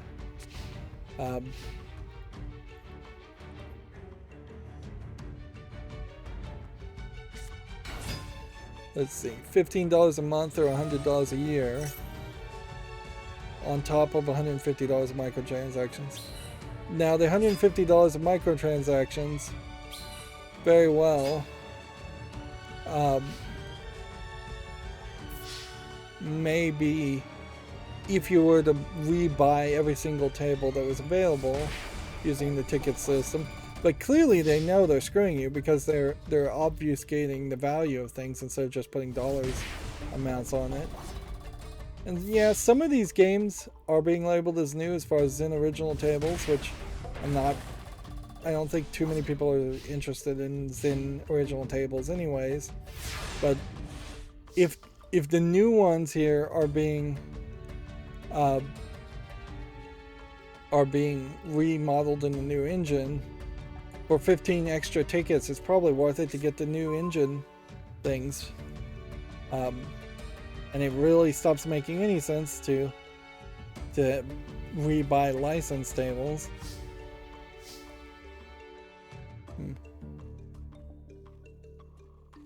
Before they were doing table packs in a whole different system.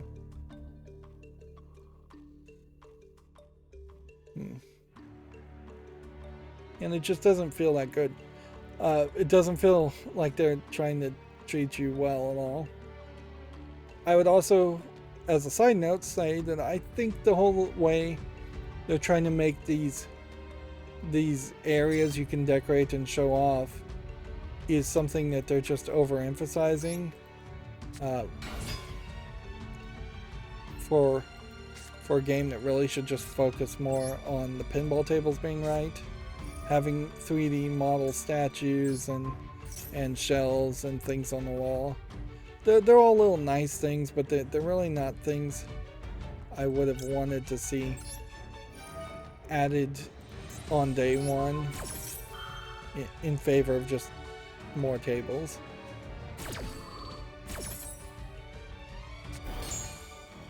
And really, this is gonna just push more people into using visual pinball and emulating pinball tables.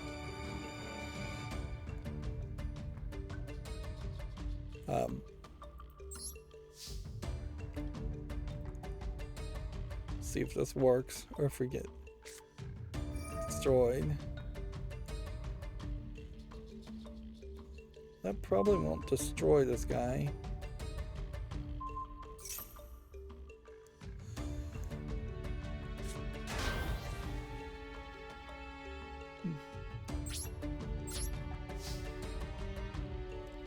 May still be in the win, have a chance of win. Yeah, having all these visuals rendered here, like a light source and an extra light source and wall textures and 3D models and all of this. This is just going to hurt mid-tier and low-tier computers trying to play the actual pinball table. Even here, when you're playing the pinball, you have a very distracting carpet and things on the side of you. And this is just not where you would want to play a pinball table.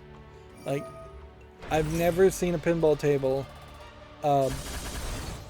in the middle of a room so people could get around it. Like, how would you even plug it in? There'd have to be an outlet in the floor or in the ceiling. You really just don't want people behind your pinball table. It's alright if there's a little bit of room on the side, but most people will get mad at you if you stood on the side unless you're absolute friends with them. But pinballs in arcades are always against the wall. There's usually a row of them. There's usually nothing on the sides otherwise. It's just dark carpet. This is not the experience that you would want or would have ever gotten in the real world. And so there's a lot of stupidity or insanity, take your pick, happening here as far as what Pinball FX is trying to do, which that's really just no way to announce your game and set things up. Meanwhile, the Australian who sells visual pinball hard drives full of like potentially copyright infringing pinball visuals as a finalized product, he's just announced the beginning of I think this is the guy.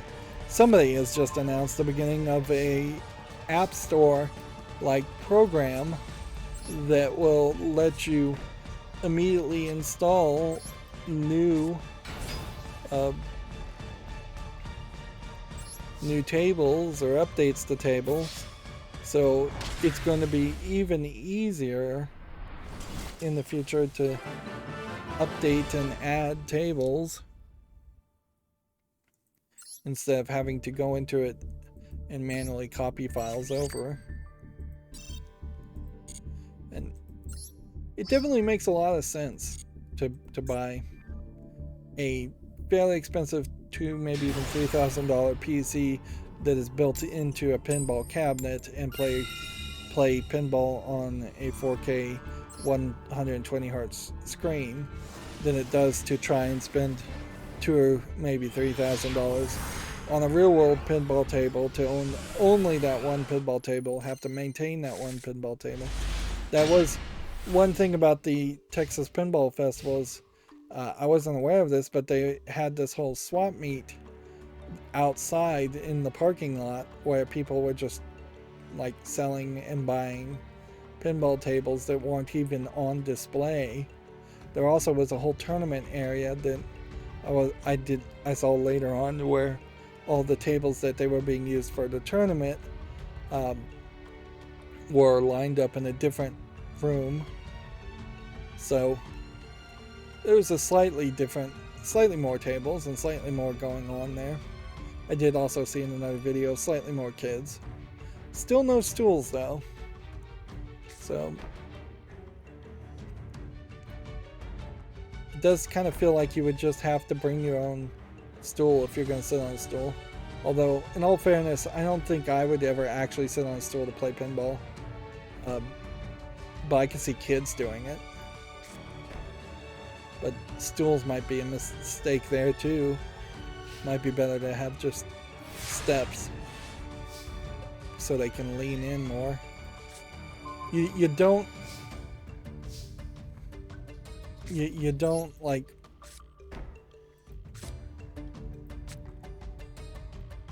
have the ability to nudge, and professional pinball table players will definitely use the nudge. You have to learn how to nudge accurately to play pinball, or you're going to have a lot of straight down the middle shots and that you can't recover from if you don't nudge.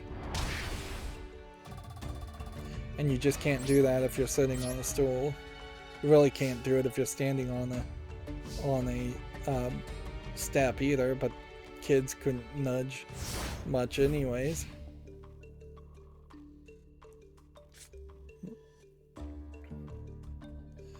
Moving on, Amazon US will be selling PS5 consoles online today. A lot of these articles say today, but they mean whenever the article came out. April's free games for Amazon Prime have been confirmed. It includes Oblivion, Plants vs. Zombies, Battle for Neighborville, Monkey Island 2. Which one's Monkey Island 2? I don't see a Monkey Island 2. Special edition. Let's see. Nanotale, Typing Chronicles, Guild Ascension, Turnip Boy Commits Tax Evasion, Galaxy of Pen and Paper, and House of a Thousand Doors, Family Secrets. All of those sound interesting, but I don't think any of them actually come out as Steam games anymore. And that's the thing I would really like to see. I'd like to see Amazon Prime go back to giving Steam games.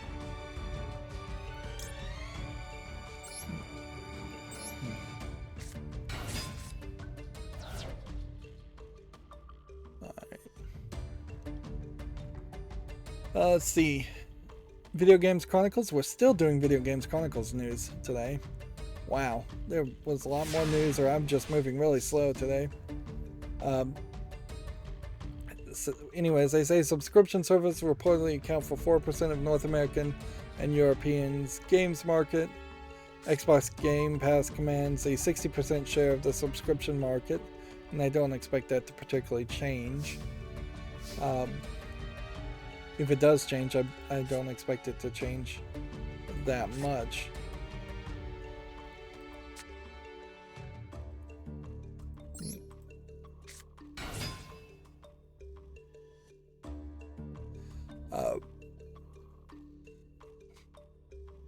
Yeah, I don't know what's going on that it's taking this long to get through the news. But I will also say, I should have said this in the accountability section, that in the two Mirror's Edge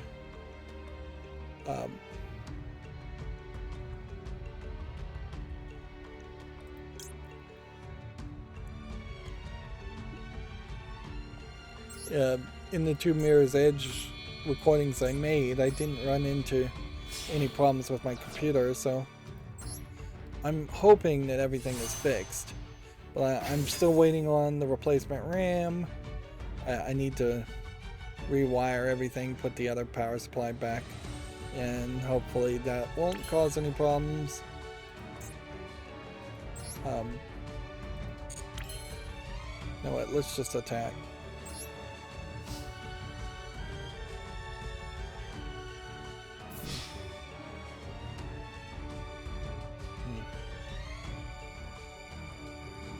But yeah, there was like one hitch, but I honestly believe that Mirror's Edge Catalyst probably just is going to have one hitch when loading in new areas. So that seems very believable and reasonable in a 2-hour experience. It's not reasonable, but it's believable. Let me rephrase that. The bigger problem certainly is there's definitely a section where they threw too many enemies at me at once, and it just doesn't feel like there's a way to get around those fights in that sequence, because the room was locked down, you couldn't escape. They threw people at you, then they threw some more people at you, and you're not recovering health or anything like that.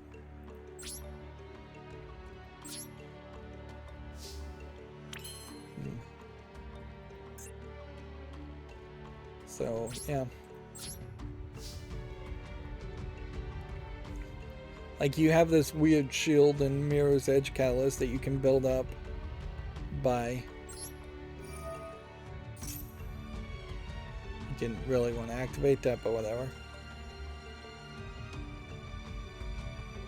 Actually, maybe I do want to activate that.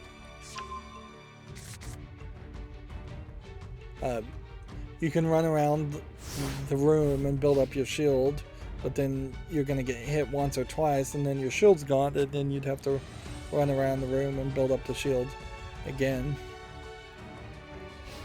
They honestly should have just gone back to guns if they were going to go in that direction. Or it feels like it would have been a conflict that would have made a lot more sense if you had a disruptor ability that I know you are going to unlock, but you wouldn't have no chance of actually having that during that point. In fact, that's the point where they introduce the idea of the bad guys having these disruptor type pulse weapon guns. But yeah, they should have thrown one disruptor guy into the mix, and after you fought one disruptor guy, you should have been able to run away. Alright, let's see if this works.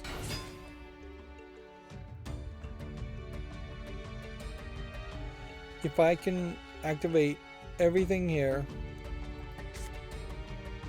and he can't do anything, then I can win. But if he can do anything,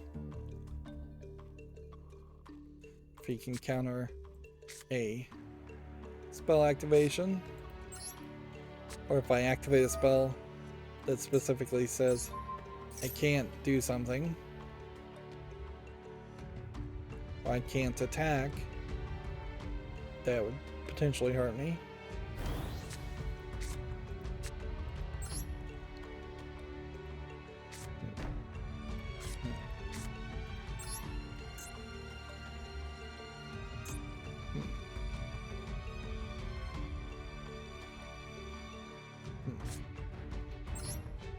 So I can put that there.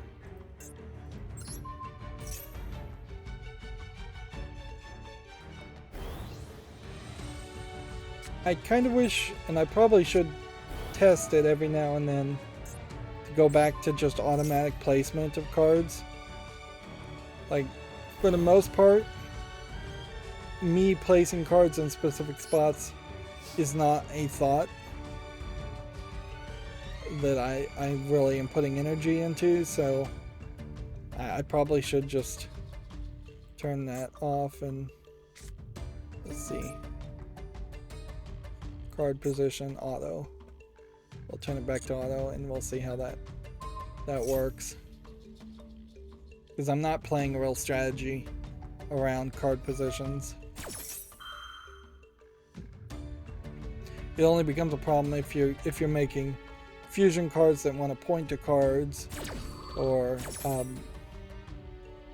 you're playing a card that needs something like 3 in a row or 2 side by side or something like that.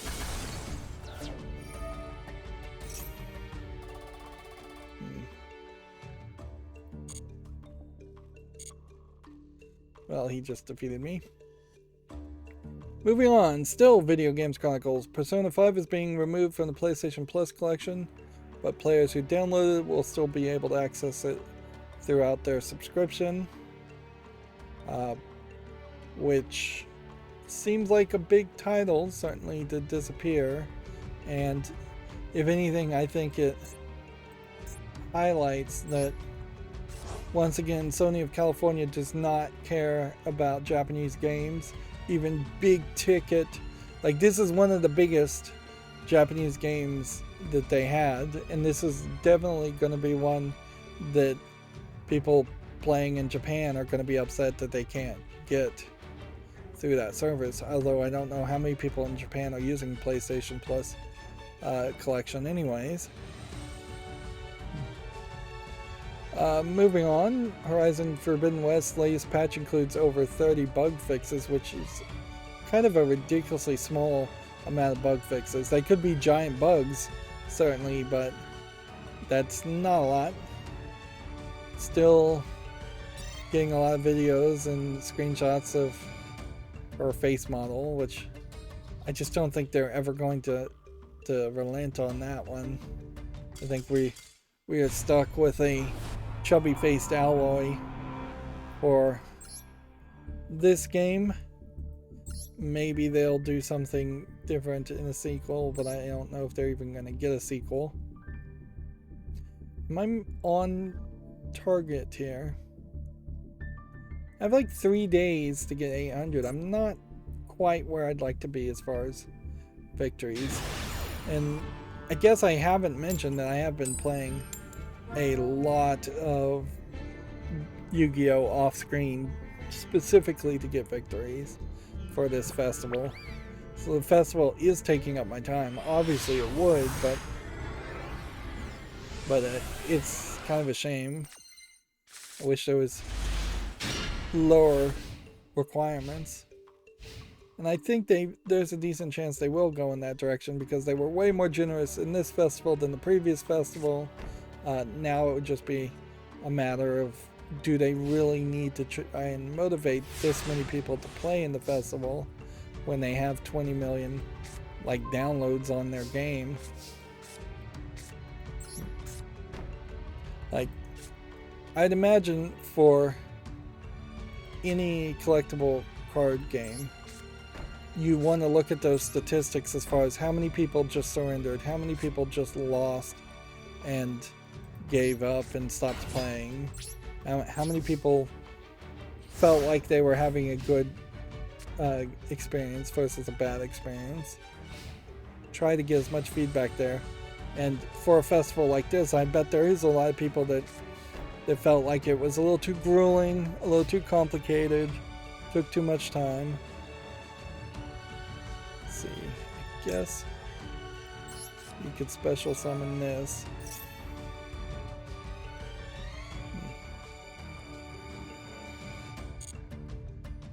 Yeah, might as well.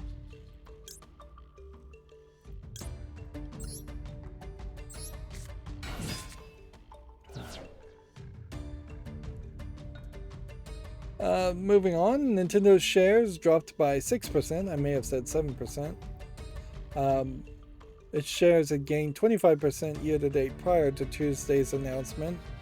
So they were already up 25%. Dropping by 6% is actually not that big of a deal, but shareholders are incredibly greedy and frankly insane. So yeah, that's why you can't announce delays, and that's why we get unfinished products, is because they have created a world where video game companies are not focused on making video games. They're focused on increasing shareholder value in the same way that every public company is focused around increasing shareholder value. And clearly it would make a lot of sense, at least in my mind, to force companies to stay private or have very limited amounts of shares they can sell instead of an infinite amount of shares that they can sell. Like, if you think about the US Treasury and the Fed Reserve and things like that, there were rules and regulations. Maybe those aren't being actually set by actual government entities as much as you would think, but there are rules and regulations as far as just how much money you can print. You're not allowed to make a decision single-handedly to print like 10 trillion extra paper dollars and put them into the economy. That would create a major deflation, although arguably we should try to create deflation as much as possible. It would devalue the dollar bill like crazy and destabilize the dollar bill. Well, you are, as far as I know, and as far as I understand it, you are allowed to issue an infinite amount of shares on a company, and you are allowed to sell it at whatever anybody else is willing to buy it. So you have a completely unfettered system in which valuations of companies can just go up and up into the stratosphere as far as a fictionalized valuation. And faith in a company is a bad reason to allow such a system to exist, in the same way that faith in a currency is kind of a bad reason. But at the very least, having faith in a country to continue to exist and continue to pay its bills is way higher and way smarter than having faith in a company to continue to exist and pay its bills.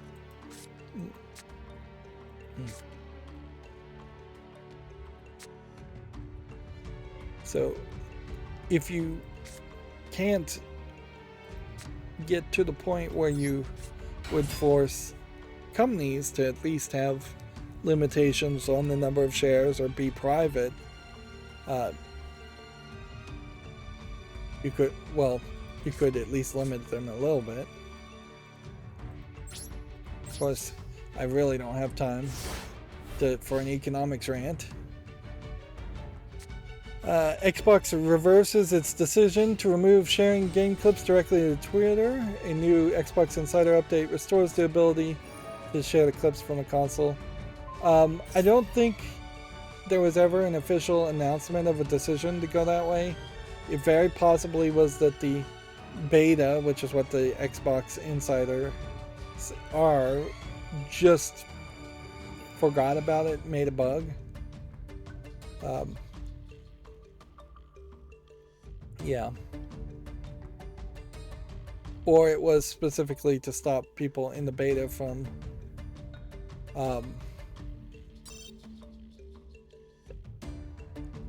it may very well have just been stopping people from sharing images of the beta specifically. Or it definitely could have been a sneaky way in which Microsoft tested the market, tested the water in the beta, and there was enough outcry that they said, whatever, we'll keep it. I don't think there's really any reason to not keep it, other than that you're paying somebody, probably one person, to maintain that code and make sure it works with every new update. One person probably spending a day at most on it. Meanwhile, there's not like there's a distinct replacement for Twitter, and there is enough people, I think, still that use Twitter where that would make sense. If Microsoft is going to roll out its own competitor, it probably would need to establish its competitor first and then think about getting rid of Twitter. Let's see. If I did this, it would still die. So just let it happen. And then our final Video Games Chronicle article here is that the Forza Horizon 5 has added 5 new progressions, added a new progression system and custom races to Horizon Open. So several new multiplayer features also, which that's cool.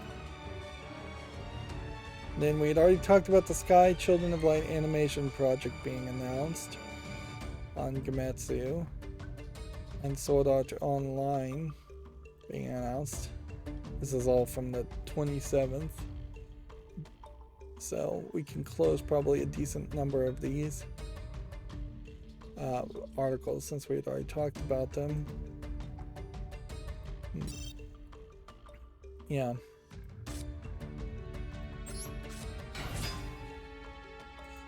That is, and yet another side project I need to do is to try and go and reprogram my macro so it's doing a better job at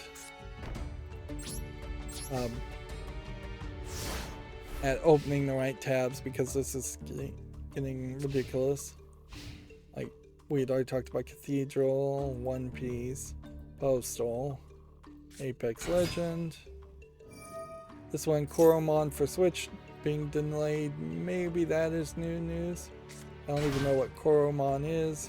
Sounds like it might be a Pokemon clone. Soul Hackers 2 has a new video, which it definitely feels like Soul Hackers 2 is a bigger game than I thought it was going to be. The PlayStation Plus relaunch, we had talked to death, including PlayStation 1, PlayStation 2, and PSP titles, not including Vita titles. It's just too difficult to port Vita games over, and there just aren't that many Vita games I think that people really want ported over. The back touchscreen on top of a front touchscreen makes it very difficult to remaster or rethink it out. In all fairness too, like PlayStation Portable games and Vita games are very much like Game Boy games, Game Boy Color games, DS games, 3DS games. All of those, there's a ton of portable games that were sold just because they were portable, and you just can't do that with cell phones these days. And even for Nintendo's lineup, they're going to have to work fairly hard to remake, remaster, or tweak old DS games, 3DS games in such a way that they would even have a chance of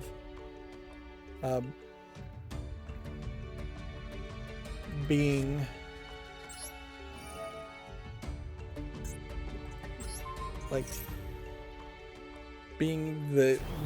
a game that is good enough to potentially re-release on the Switch.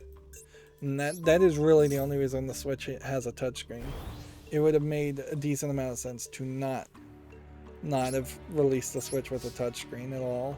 If it would with a, but because you have 3DS games and DS games that had touchscreens, that feature gets added. It's not a terrible feature anyways, but it's an unnecessary feature for most games that will be good.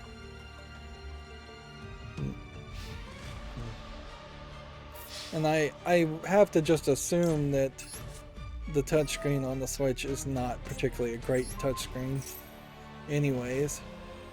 It probably doesn't need to be that good.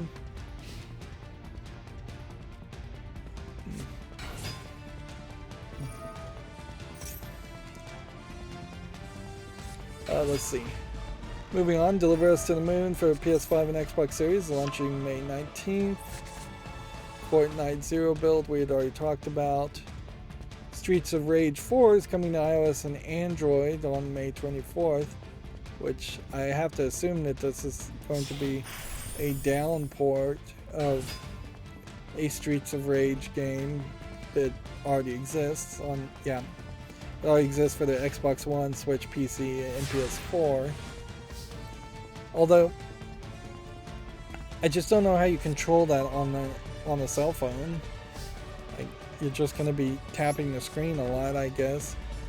It really is like the worst kind of game you would want to play on a cell phone because of all the rapid tapping you would have to do to mash buttons, unless they automate that with like a turbo button.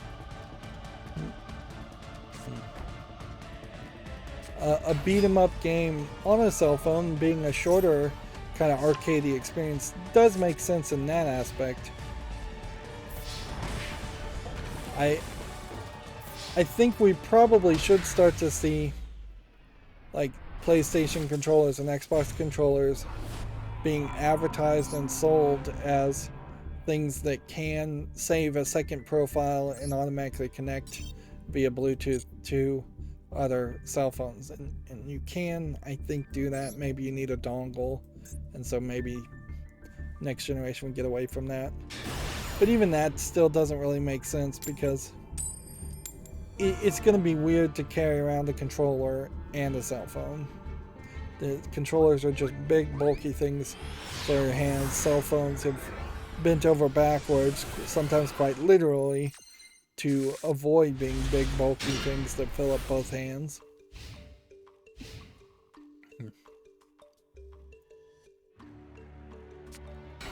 Let's see. Moving on, Dungeon Defenders Going Rogue has been announced for basically everything. Is there a game called Dungeon Defenders already? I would think probably there is.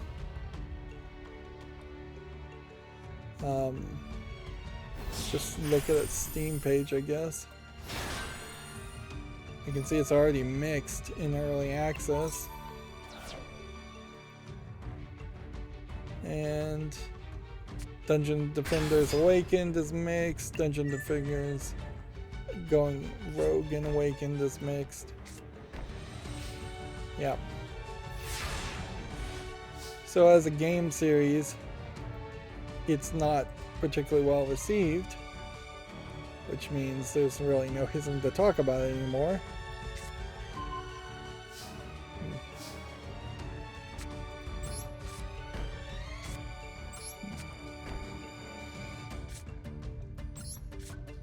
Go ahead and do that.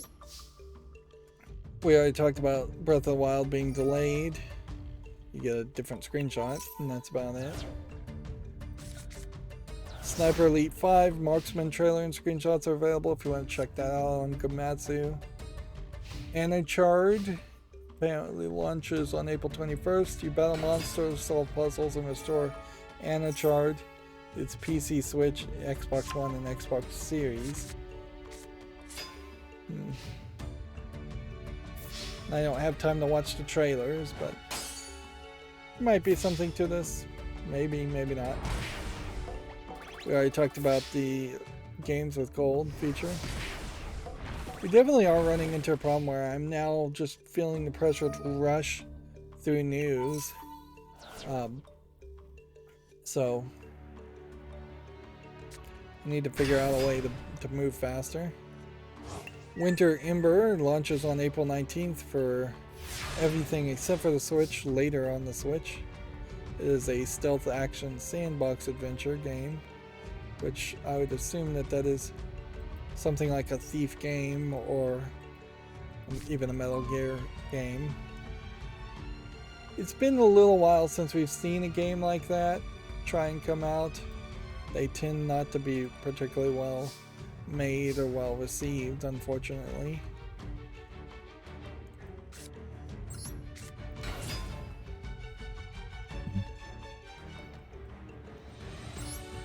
Okay, we'll see what happens here. I probably die. Yep.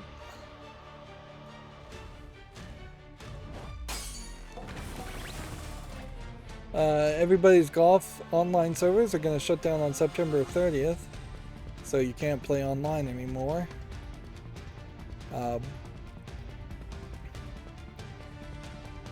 So yeah, that's another PlayStation 4 game not being supported.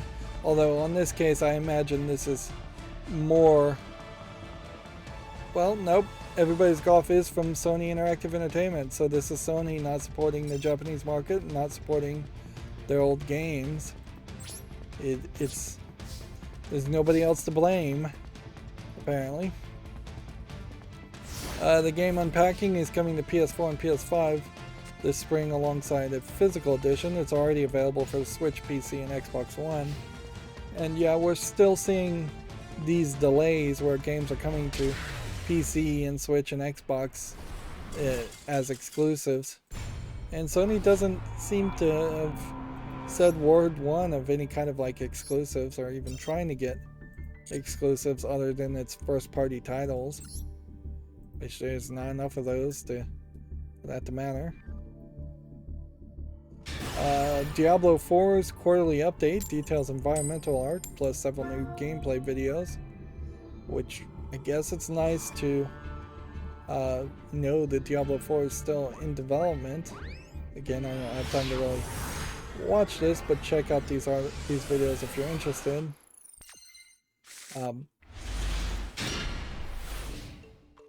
You almost would want...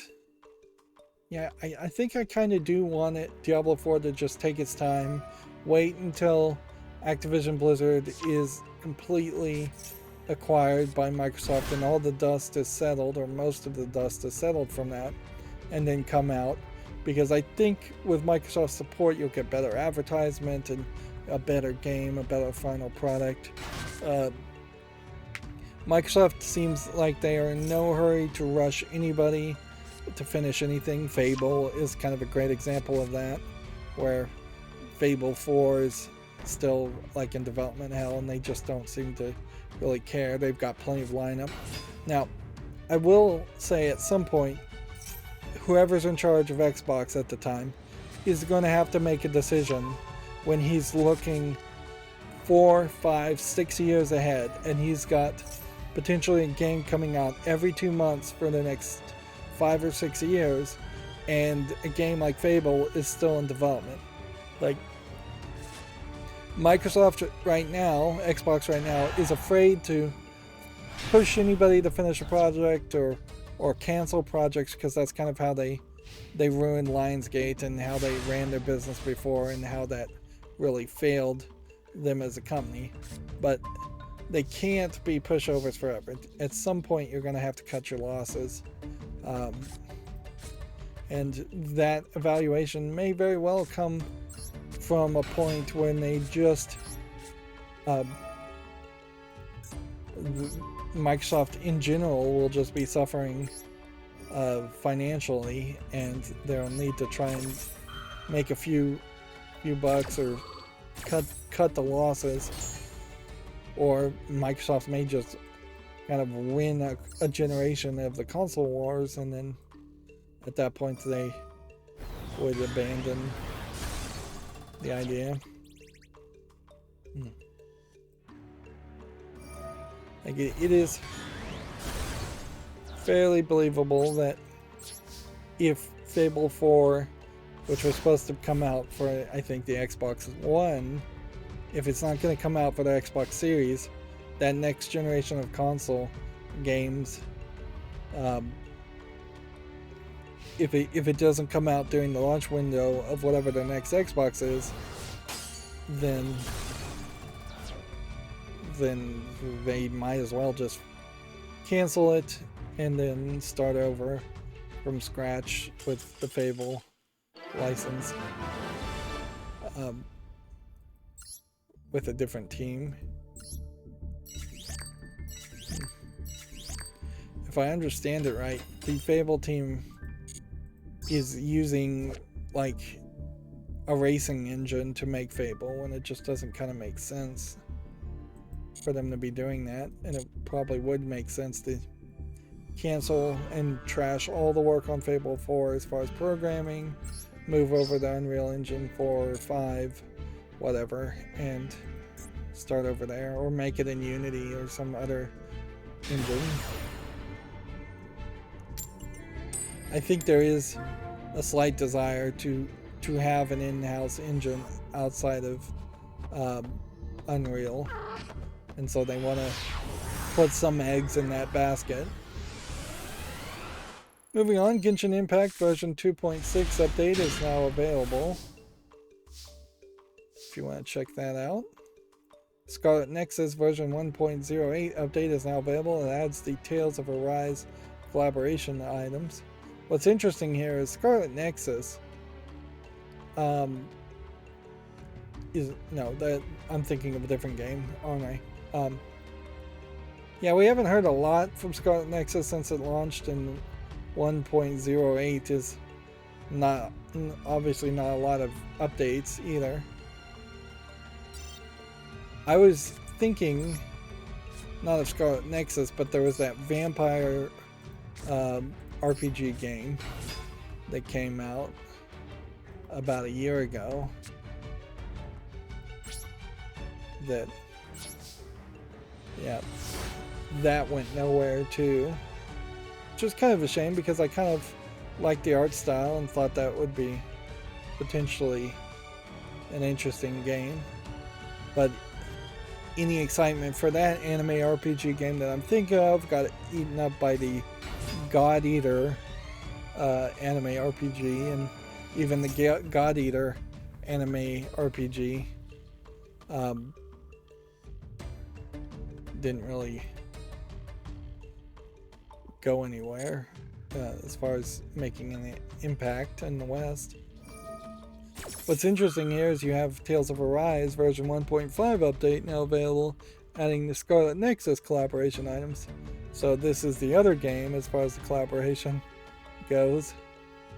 And it more than likely is just Bandai Namco doing a collaboration with Bandai Namco. Captain Tsubasa's Rise of New Champions version 1.41 update is now available. It adds new DLC and modes. Captain Tsubasa would be a soccer game based on a soccer anime, which there is a decent chance that this is the soccer anime or the soccer game to play if you're going to play any soccer game. I kind of didn't realize that it was out.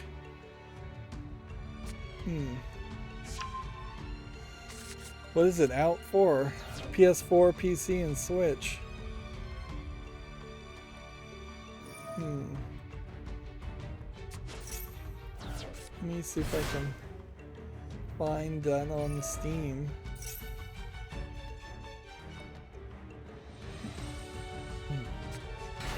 Well, it is on Steam, but it is mediocrely mixed, which really sucks because this would be, I think, the soccer game you would want to play even if it isn't really a soccer game. Like, the actual gameplay here is not being shown. It's $60 and maybe it's just too expensive for that.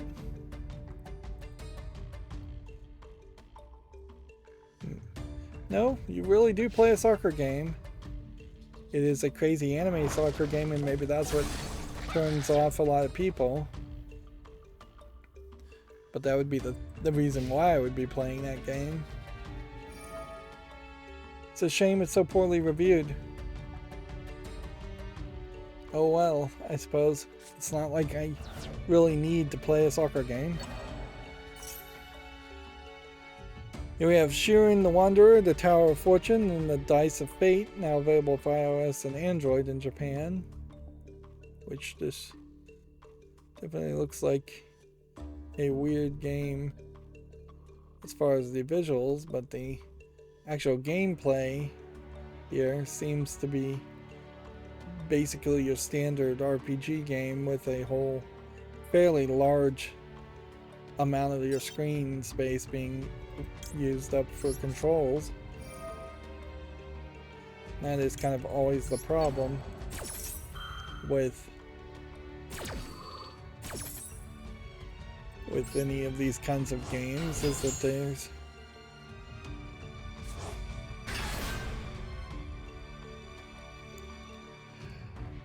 there's not good interfaces and not good controls for video games on cell phones.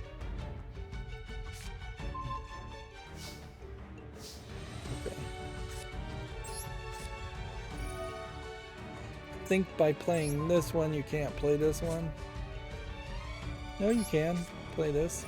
It just has to be a warrior type monster.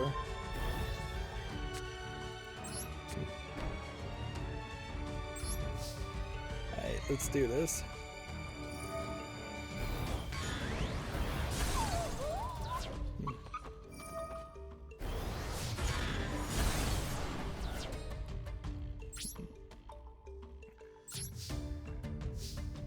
Let's see. Mighty Goose has been updated to add a new water themed stage on April 19th. I don't even know what Mighty Goose is, but this character, this goose, kind of reminds me of that character from Farscape. But I also feel like I've seen him in some kind of cartoon or something. Like, and the goose you actually play as doesn't actually look like that character here, so this must be a bad guy.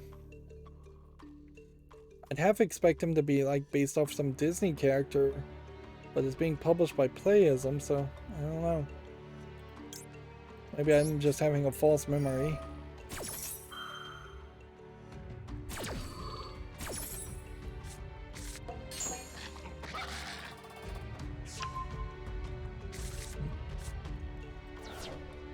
Alright, here we go.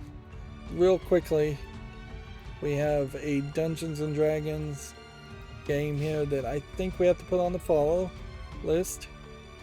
This is fairly expensive, and it looks like there's going to be a bundle here of a whole bunch of old Dungeons and Dragons games. This may have relevancy, it may not. Clearly you can see this is going to be a very, very old game. It's being published by SNEG. I've never heard of them. I miss these old fantasy art, pixel art images, certainly, the bikini clad girls. Like, there was certainly a time in the West where you could get images like this and you know, get your rocks off on these kinds of lewd fantasy art things in video games or on the covers of video games, and now that territory has been completely given up to the moe anime art style, which, you know, it'd be nice to have some variety. So I would like to see more of that happen every now and then. Even when you have a game like Conan Exiles that had a full-on dong slider or genitalia slider in the game, the cover art for Conan Exiles was fairly tame. I may kill myself here.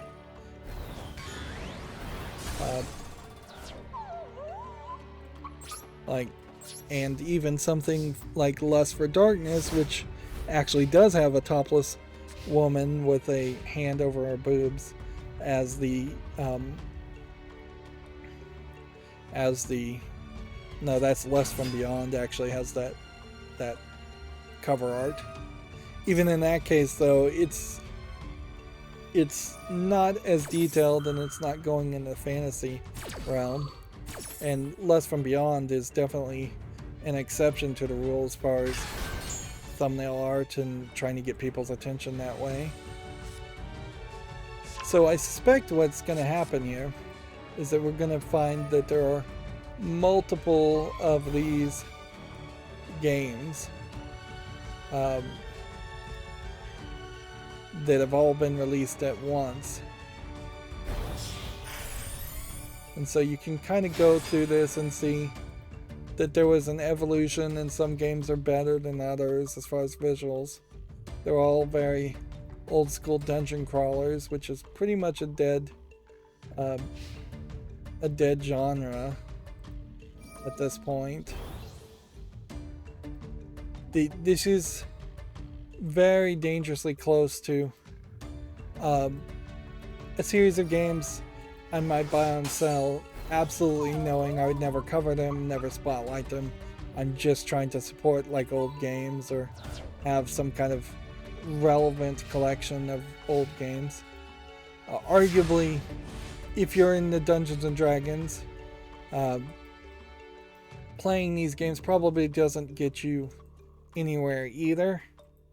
Like, you're better off just playing Dungeons and Dragons with your friends, and if you don't have friends to play Dungeons and Dragons with, you might as well just not be into Dungeons and Dragons. Playing a digital version of it, particularly an old Dungeons and Dragons game, does not make sense. Now, if the sales on this were particularly good, and then all of a sudden they announced they were making a new Dungeons and Dragons game for cell phones or even for PC that is like really visually popular, that would be an interesting announcement, certainly. I don't know if that does anything.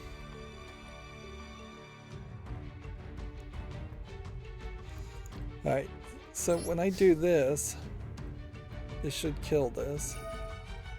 So I shouldn't have put this on this if this was going to have other features to it.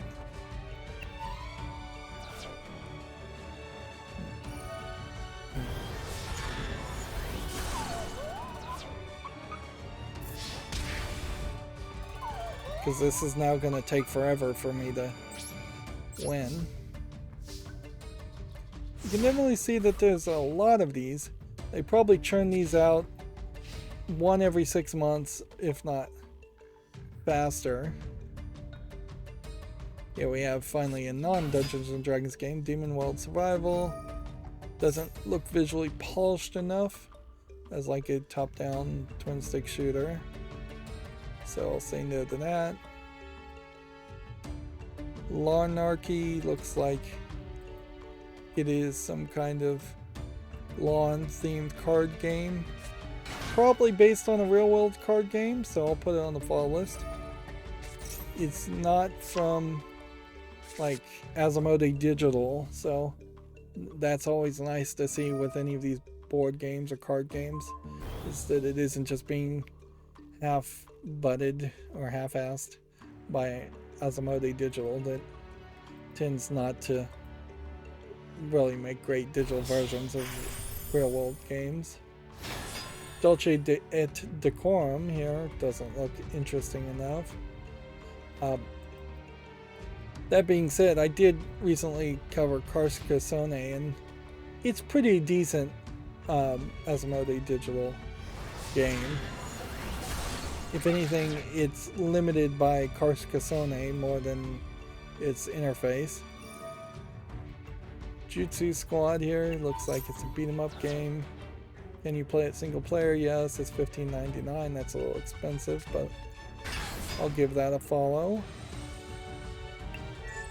Relash here.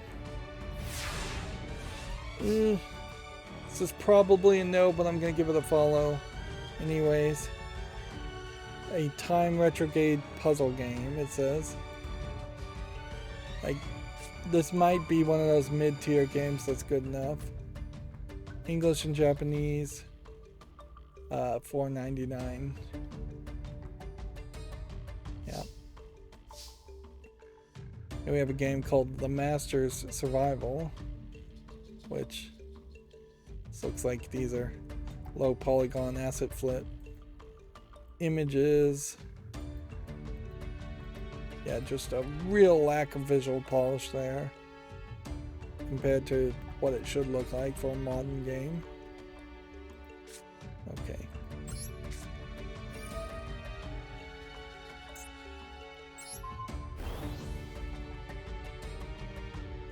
I need to get rid of this card because it's just lowering the attack of this every single time. And so I'm this huge threat, but the threat only happens if he stops summoning characters. And he probably knows that, so he's just going to constantly summon characters. Let's see, we have a game called Void Marauders here. It looks like it's a positional placement RPG, turn-based strategy game. I don't see anything particularly interesting there. Forward Escape the Fold. Looks like it's a card-based game. I'm a sucker for those, so I'll put that on the fall list. You can see it's already rated very positively.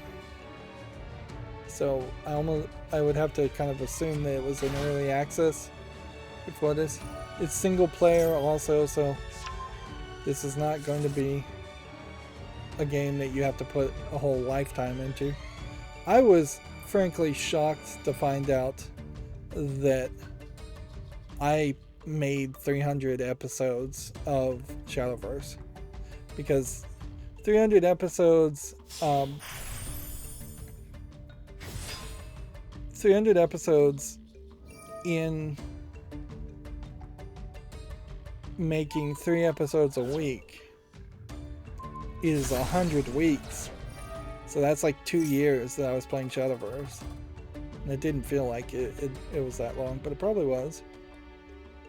Here we have a game called Patrick's Parabox, where you're pushing cubes that have like paths inside of them, inside of each other, which doesn't really make this just your standard Sokoban puzzle, for sure. So I'm going to put this on the fall list. This could be incredibly complicated and confusing trying to play it.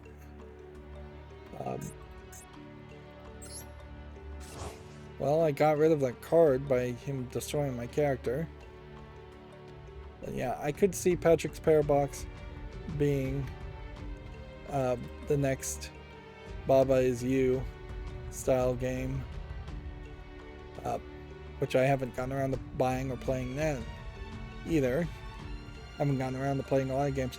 But oddly, I've been so distracted lately, I really haven't felt that burning urge to play more games, and I need to regain that.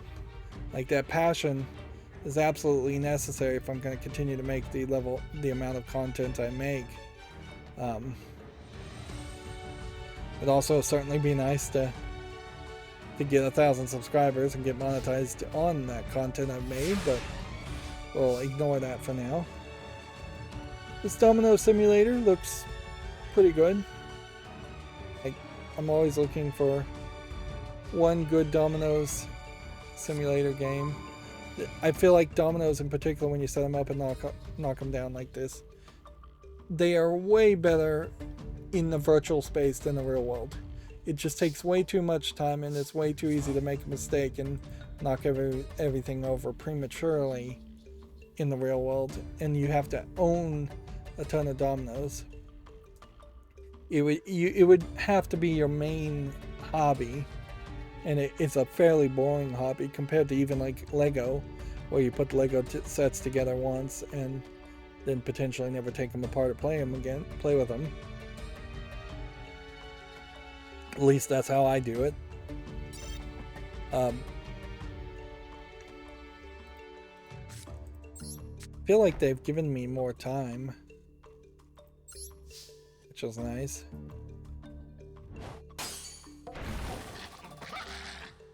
Alright, let's just end this.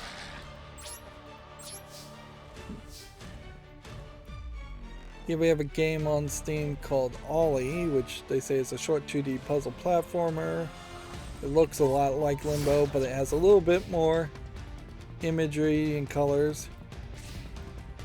It says straight up it's inspired by Limbo and Little Nightmares. I'll give it a follow. Here we have a game called Drill Man, which looks like nothing of interest. And then it has a whole bunch of numbers after. It looks like a phone number, frankly. Geez, that is an interesting question. Could somebody list a game with a phone number in it and it be your like ex-girlfriend's phone number or something, just as a way of doxing somebody or harassing them? Would Steam catch that? Probably not.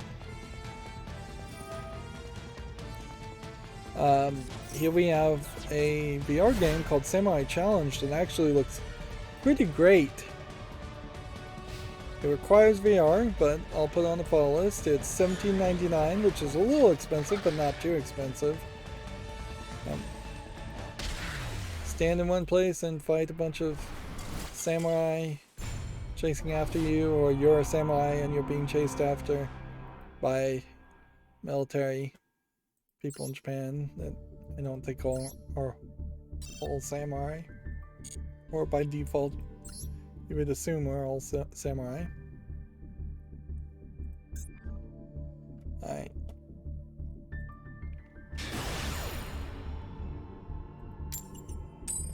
Back to Gamatsu. Void Terrarium details the enhanced terrarium and game flow, as Void Terrarium 2 details it. Yeah. You know what? After playing Magikarp Jump for a day and then getting bored, I wonder if Void Terrarium might be a little weird, but still the kind of aquarium simulator that I'm looking for. Famitsu has its review scores, giving Gensho Shoujo Wars Dream of the Stray Dreamer 30 out of 40, Nexomon 29 out of 40, and in the medium for PS5 34 out of 40. That's pretty high score. Everything else pretty low scores. We have been seeing a fairly consistent case of rather low scoring games coming out in the past few weeks, which it kind of makes sense. There's not a lot of big ticket items games coming out anyways. A Dungeon Fighter Online spin-off called Project BBQ becomes a Souls-like action RPG Project AK for console, which that seems very weird. Like, I haven't heard of any of these games to start off with, and then to drastically change it so much seems really weird. And it really screams that whoever's making this game doesn't know what they're really making, or they're just good at animating things and they found themselves very poor at making the game play mechanics and the game flow of the button pressing that good. Although they are going from a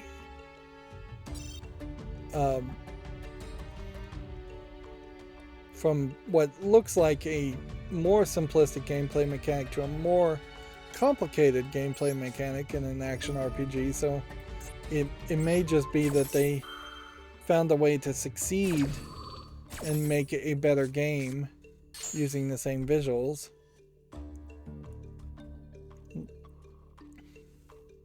I definitely would have to think if, say, a game like Destiny Child, that I play way too much and talk way too much about, I wonder if it would be appealing if they were to remake those same visuals and turn it into an action game that you had to play with a controller and do a lot more with. Probably not in that case, because the reason why I play Destiny Child more than anything else is because I can automate all the gameplay, and so it's just check in, leave it for 5 minutes, check in again, leave it for another 5 minutes. If that weren't the case and I had to actively baby it for all the gameplay that you have to do for dailies, that would be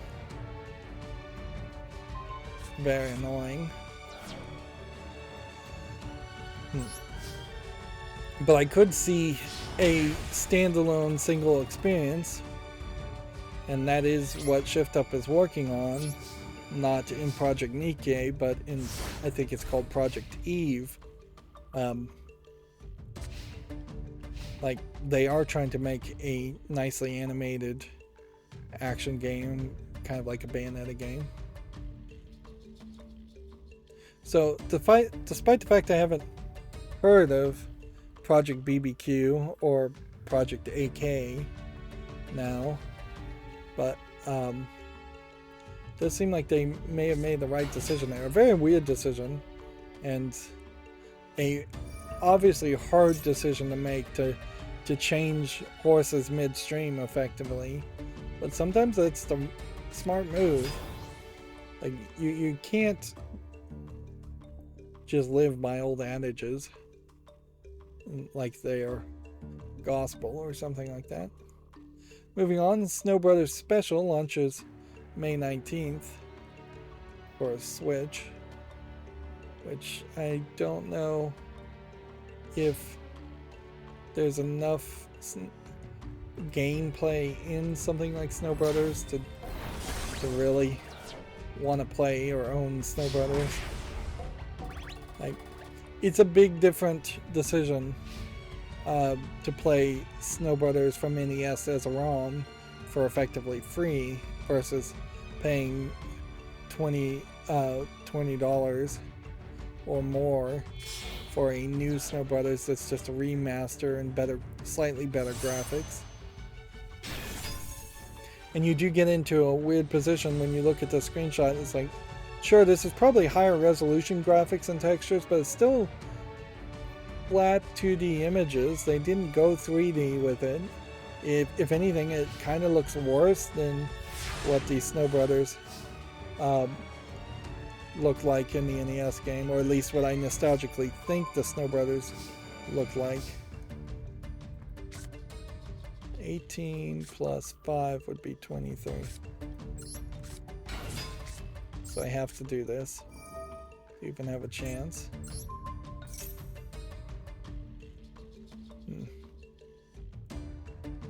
Moving on, Gamatsu says Nobunaga's Ambition Rebirth launches July 21st in Japan for PS4, Switch, and PC.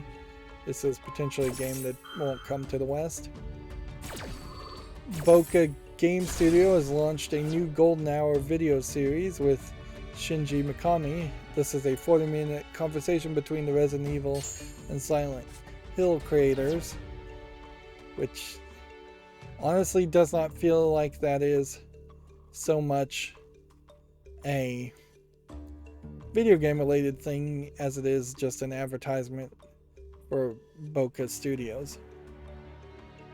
And if anything, it probably highlights what I have a suspicion of, in that I think the Resident Evil creator and the creator of Resident Evil 1 and the creator of Silent Hill 1 probably don't have much interest in making video games or being in charge of making video games so they can sit down and have 40-minute conversations with each other.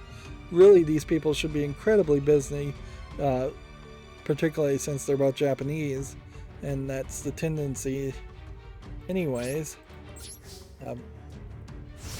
Now I'm assuming it is the Silent Hill 1 creator. It might actually not be, since the people who created Silent Hill games were very random, and it's really hard to say that anybody was the original creator, and it was more of just a team effort. And I wouldn't be surprised if the same is kind of true for Resident Evil 1.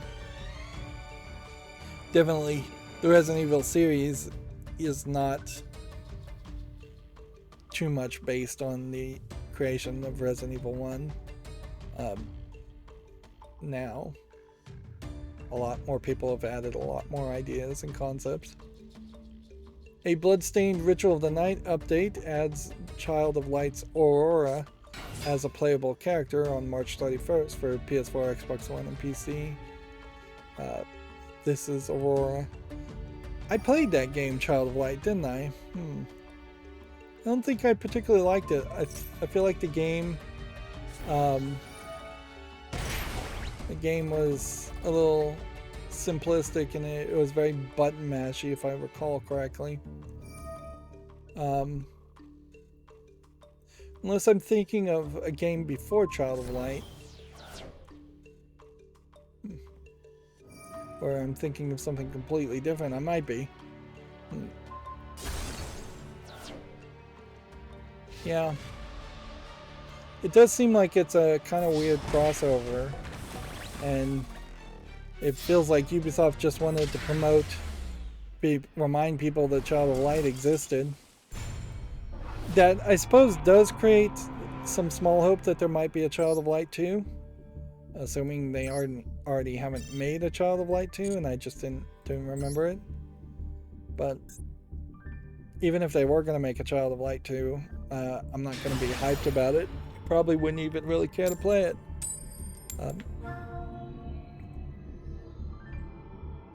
If I recall correctly, Child of Light had a lot of stained glass imagery that would jump in the cutscenes, and you would jump from one art style to another art style too much. But I mean, it's been so long. Anything I'm saying about Child of Light at this point is just incredibly fuzzy memories.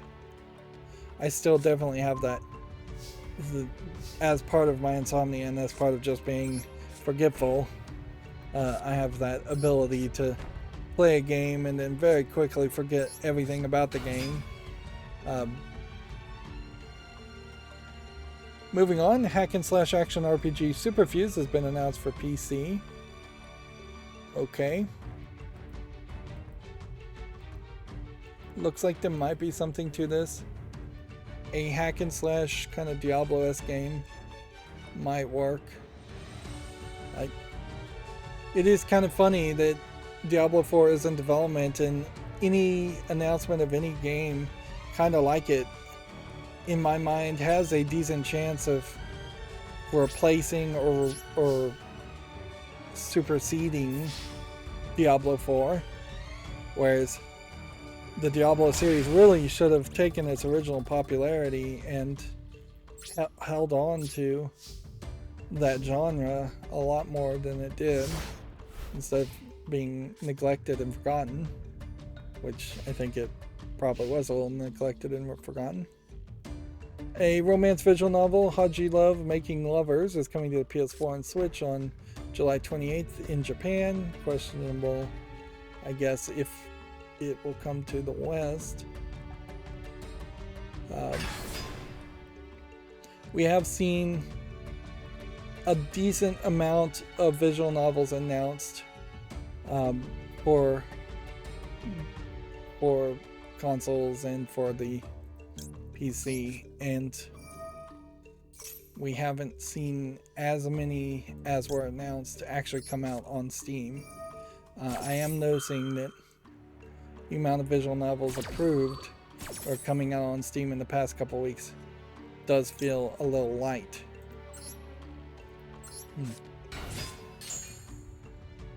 And we'll just have to wait and see if that means something or if it doesn't.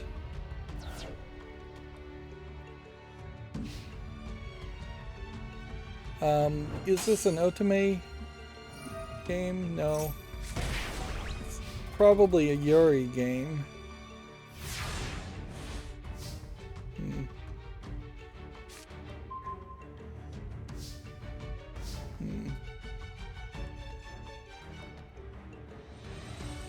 Well, maybe not. Just because there's two girls on the cover doesn't mean it's a girl-on-girl lesbian Yuri. Another romance visual novel, Himimiya San wa Kamayata Hatai, I mispronounced that almost certainly, is coming to the PS4 only in Japan. You're still definitely seeing them only be PS4 games, too. There's maybe a different approval process, or maybe it's just a case that they just don't care about the PlayStation 5. Like, I wouldn't be surprised if in Japan there is the old way of games being approved, and then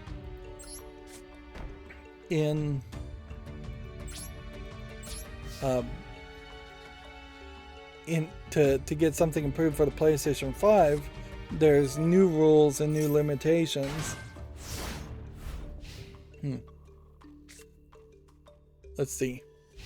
A romance visual novel, Sen no Hatao Tsuki Some no Koki, is coming to the Switch on July 28th in Japan.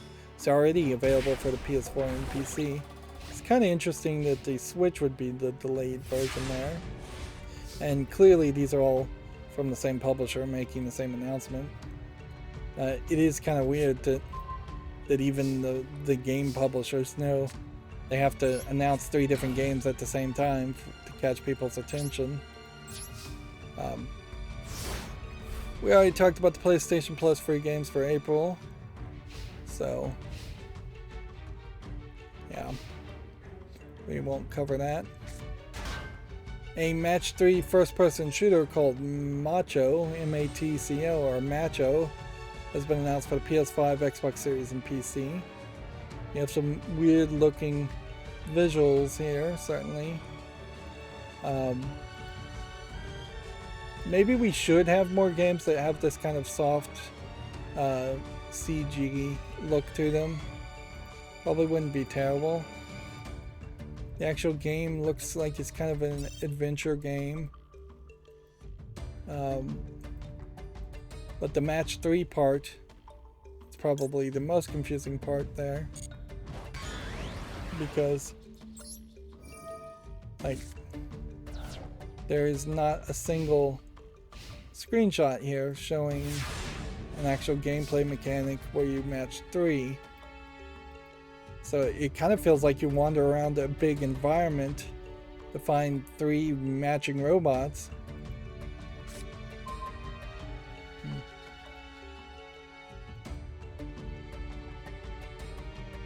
This looks way more interesting than a game around matching 3. So maybe by making it a 3D environmental experience, the Match 3 concept is taken to a different direction. So yeah, I guess it's a first-person shooter first, with the targets specifically requiring you to match 3 colors when you shoot. Okay. Let's put this on the field.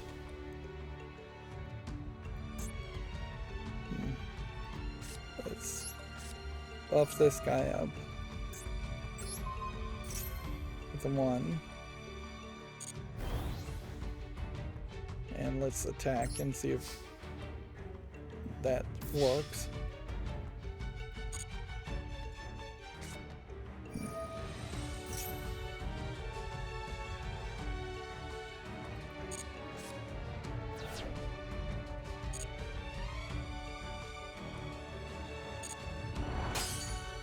So I just hurt myself doing that.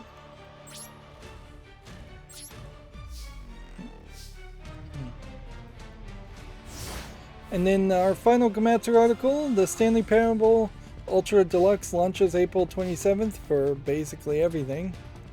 I believe this had been delayed a couple times already. Really needs to just finish up and come out. Here we have what looks like a gacha mobile phone game being brought to PC. Looks very much like a Chinese-only game. It's free with in-app purchases, Chinese and Japanese. It might be a Japanese game. Of course, without a single English word, it's pretty much impossible to figure out what game this is, if you would be able to recognize this. This does not look too far away from Destiny Child, but there's definitely some elements that are not that Destiny Child has better. Personally, I would like to see Destiny Child come to Steam, but it probably wouldn't make them a lot of money. They're better off just focusing on Project Eve. It looks like I'm going to lose anyway, so...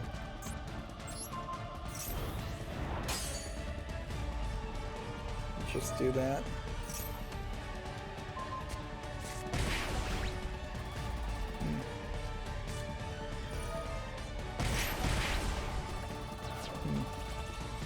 Yeah, it looks like you can just win.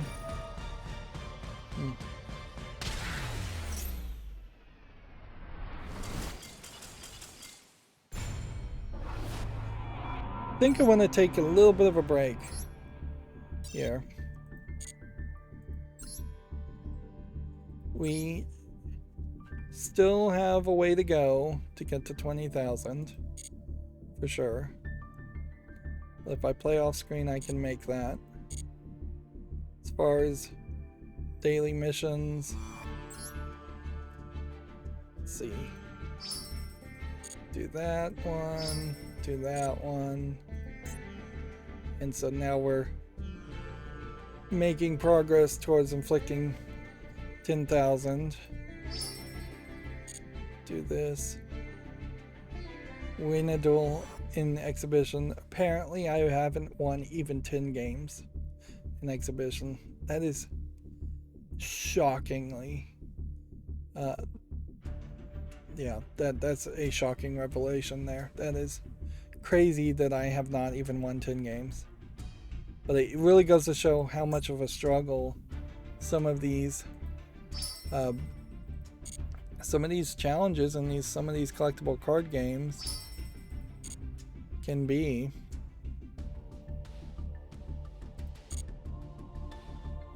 I was not expecting to have accomplished that much and accomplished that little in the same breath as far as challenges. Yeah, it's just crazy. Here we have a game called Pulse Cage. The full game contains 4 games in one. I kind of like the surreal visuals here, but I don't think there's anything to this really. And the idea of 4 games in one seems like that's a bad gimmick to advertise games with. I'll put it on the follow list though, just to be careful. Here we have another Japanese game that looks like it is a visual novel horror game. Again, I would assume this is Japanese, but nope, actually it's Chinese. Which, that's a little shocking because the horror aspect of Chinese visual novels, I haven't seen a lot of them so far. But again, doesn't support English, so can't do anything with it. Tavalga 12. Doesn't look like much of a game, and it's online PvP, so no to that. Shady Business is a shoot 'em up, and not particularly a good one, so no to that. Fun Quest looks like it is an Arkanoid clone of some sort, although it has this very distracting background on top of it. It almost made me at first assume that the wall was here and the wall was here, and the rest of that was unnecessary visuals. But nope, it is just an unnecessary background, a distracting background, so no to that. Spoils of War looks like total garbage, so no to that. Holiday Jigsaw Easter 2 is obviously just a jigsaw puzzle game, so no to that. I couldn't imagine ever saying yes to a jigsaw game. Timmy Leasco looks like a low effort infinite runner, which apparently is French only. Card Girl Army looks like it might be a gacha game, or it might just be a card game. It's early access, single player. It doesn't have any in-app purchases, so I'd almost assume that this would be the full collection of cards with the first purchase, and that would be it. I have really no reason to put it on the fall list, but I will. Rescue Team Heist of the Century is a resource management game, so no to that. Oh, I don't know why I didn't hit this article yet, but the Ukrainian game developers have not been getting their money from Steam. This Prison Wars does not look like anything. Or Valve for the past few weeks.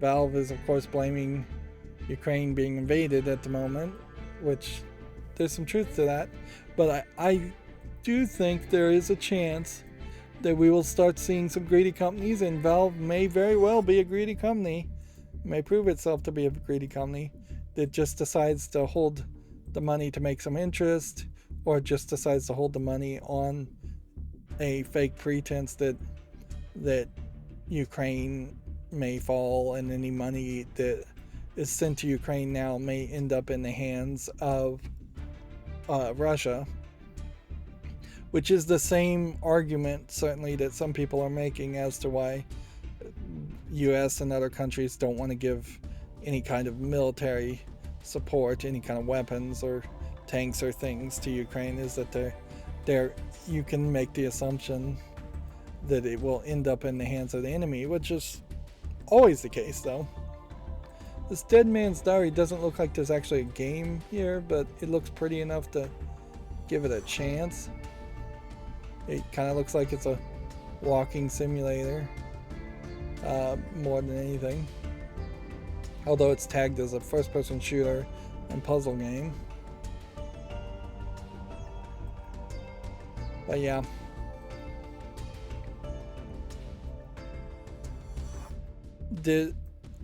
that is, I guess, the only reason why you might want to have a foreign office somewhere, or a foreign bank account at somewhere at least. Like it kind of doesn't make sense to say that any of the 2 or 3 game developers or some game publishers in Ukraine, if they had foreign bank accounts, the money should be able to go into the bank accounts. If they need the money now, which they very possibly do, maybe the banks would give them trouble. But then at the very least, that wouldn't be Valve's fault. Right now, Valve is coming off as the bad guy, or at least as a bad business partner by not paying what is owed. And Valve really, if they want to take that libertarian mentality, should just pay everything they should pay and wash their hands of it and go, well, this is getting paid to you if you get your bank account seized and it becomes Russian money, whatever. Like,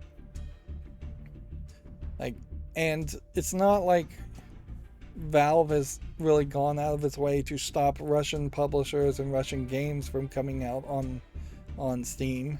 So it feels like, in a weird way, Valve is supporting Russia and hurting Ukraine, and they may very well have so much of a business relationship from so many Russian games getting listed and getting sales, and all the money laundering that it's assumed that is around that they may very well be pro-Russian secretly.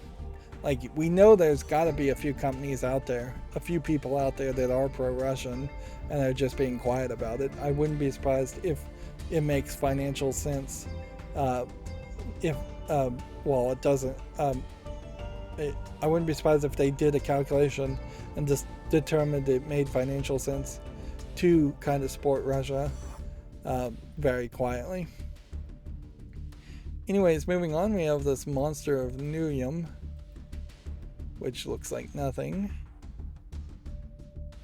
We have about 10 more games that came out. Ward Crystal is just Wardle with crystals, which is better than Wardle, but only by a small amount. And needing to make that free to play and early access is unnecessary. You could make it free to play, certainly, but making it early access is kind of ridiculous. Contra Blade Stadium Rush. Looks like this is just Rocket League with blades around the cars on grass. Almost feels like they're lawnmowers trying to mow the lawn, which there might be an idea around that, where you clear paths, and as you clear the path, it's easier or faster to move in a field. How you would visually depict that, I don't know, would be a little weird. And rendering all those blades of grass is going to take up processing power. That's another thing that's weird about Mirror's Edge Catalyst, is that there's a small amount of hair physics on your character, but you're in first person perspective the whole time. So the only time you see the hair move is when you're looking in a reflection or a shadow and it moves. And it's just kind of like a waste of resources to do that. On top of which, every time you get in an elevator, it glitches out like crazy, and you can see her hair literally move at a different rate as you go down an elevator.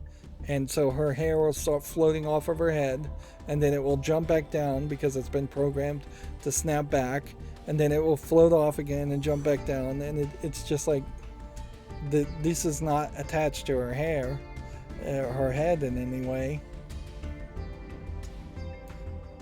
Death Stranding Director's Cut really is about the only way that I think you should play Death Stranding at this point, because you need those tweaks to do the whole across the country progression that were added to Director's Cut. Otherwise, playing the original game and having to hope that the servers are still going to present you with bridges and things that other players have built, that the odds are just very low. We can see this is rated very positively. It's a $10 upgrade if you already own the game.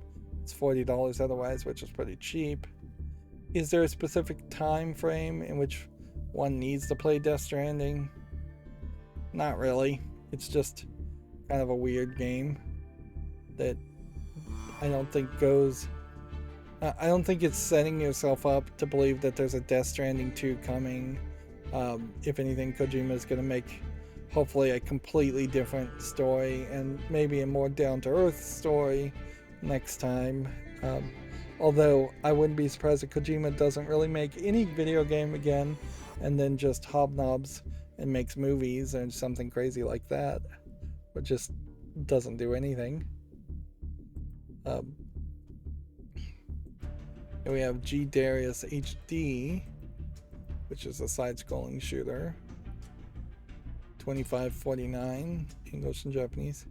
I just don't recognize this game to feel like it's historically relevant. That price tag is way too high. Yeah, I just don't think I would say yes to this. I don't think I'm even gonna bother to try and put this on the fall list. But I guess I should be careful. I don't want to move too harshly. Yeah, we have a dating sim, cosplay love, enhanced princess, which looks like it's probably very similar to a theme of one of the most popular animes this season. Anime girl who cosplays alone, and then male protagonist who helps her in her cosplay. Like, that being said, not seeing any adult tags, but then you're seeing nudity here in the content. So it does just feel like what has happened here is that you just can't You're just not getting the sexual content and nudity tags put up front anymore. As far as what's being highlighted, because we're getting instead adventure, visual novel, dating sim, and cute as the popular ones. So while the tag does seem to still exist, it seems to have been blacklisted as far as being a popular one, and that may shift my perspective. Now, it is kind of also weird that this game came out today on a Wednesday and was approved to be released on a Wednesday. We may see that they're changing the way they do things, and we start to see adult games come out every single day. And if that is the case, then it will start to actually mean that adult games will just have to fight amongst all the other kinds of games that come out, and they very well may lose when other games come out that are more popular and more interesting. This Nautilus doesn't look like anything of interest. Unlucky Sniper looks like garbage, so we can say no to that. Warplanes Battle Over the Pacific. Okay, this looks interesting. Early access requires VR, $14.49. There is a problem certainly for these World War I, World War II simulators, is as the years go by, there's very few people who would still be alive who would have any active memory or have any active experience in World War I, World War II. They'd be in their 80s, 90s, 100s, and putting a VR headset on somebody who's 100 years old is probably a mistake. Plus, a lot of, like, almost half, I would assume, of anybody who was in a major war of World War I and World War II would not want to simulate that. You definitely don't see Iraq or Vietnam simulators happening where people are trying to recreate that experience or like that experience. There's arguably, for most people who would have joined the military in World War I and World War II or been drafted for those wars, living in the military conditions was probably slightly better than the terrible conditions that a lot of poor people were living in otherwise. So joining the military was like a really good step up. But when you get to like Vietnam, people being drafted, people's quality of life had already raised so much that going to the military was a major step down and negative. And for more modern conflicts like Iraq and such, that's definitely the case, is that even if you're a fairly poor person, you're probably a poor person who doesn't have the stress that you would get being in the military. And maybe it's more of a matter of time and nostalgia, and maybe Iraq and Vietnam people, when they hit their 80s, will start to be nostalgic for these things. But I kind of doubt that that's the way it's going to happen. I guess it also probably comes down to the feeling that the Americans believe they won World War I and II and don't really believe that they won Iraq or Vietnam or any of the more modern conflicts. As for video games like this, yeah, it gets harder and harder to justify these kinds of games as being enjoyable or something you'd want to play or even relevant. It's kind of weird to say that World War I based games aren't relevant, but they kind of aren't, because it's been done before. This Pepper's Castle looks like nothing of interest. Abyss here doesn't look like much of anything. Looks like it's probably an adventure game. Yeah, we can say no to that. We got 5 more games. The Last Defense. I've been sitting so long, my butt's starting to hurt again. Last Defense is a tower defense game, so we can say no to that. Wormhole. Looks like it's just a platformer. Sweet Surge. Doesn't look particularly interesting. Not very visual polished. Zap Them Rats. Seems like it's a political troll game, joke game. Which,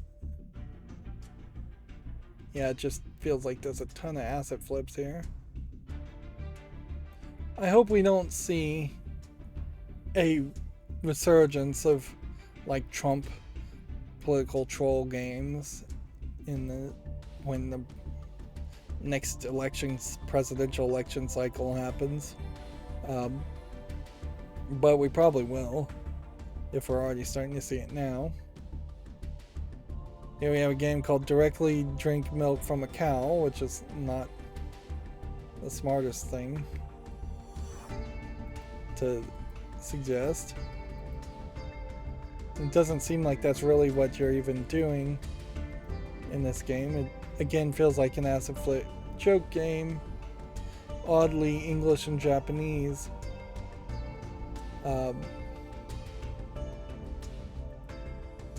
So yeah, even the Japanese can make some pretty awful games. GameDeveloper.com says Sony is turning PlayStation Plus into something that feels very similar to Xbox Game Pass. That's a different way of putting it. Certainly. Fortnite gets a permanent no-build mode called Zero Build Mode. We'd already talked about that. Nintendo delays Zelda Breath of the Wild. If anything, GameDeveloper.com really shows that there really is only about 7 pieces of news worth reporting on, and the rest of the announcements are not that substantial. Apparently, there's a report that Funomina will close by the end of the month. The update here says the studio leadership says Funominia's hinges on current fundraising efforts. Without them, the studio will be forced to close. I have no idea who Funominia is, though.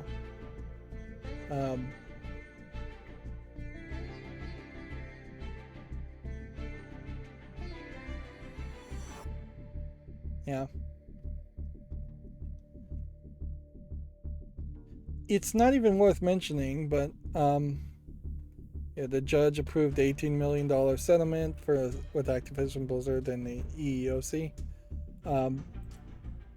Via occasionally catching a video from the Quartering, which is kind of a ridiculous YouTuber guy that is somewhat right-wing and somewhat of a troll.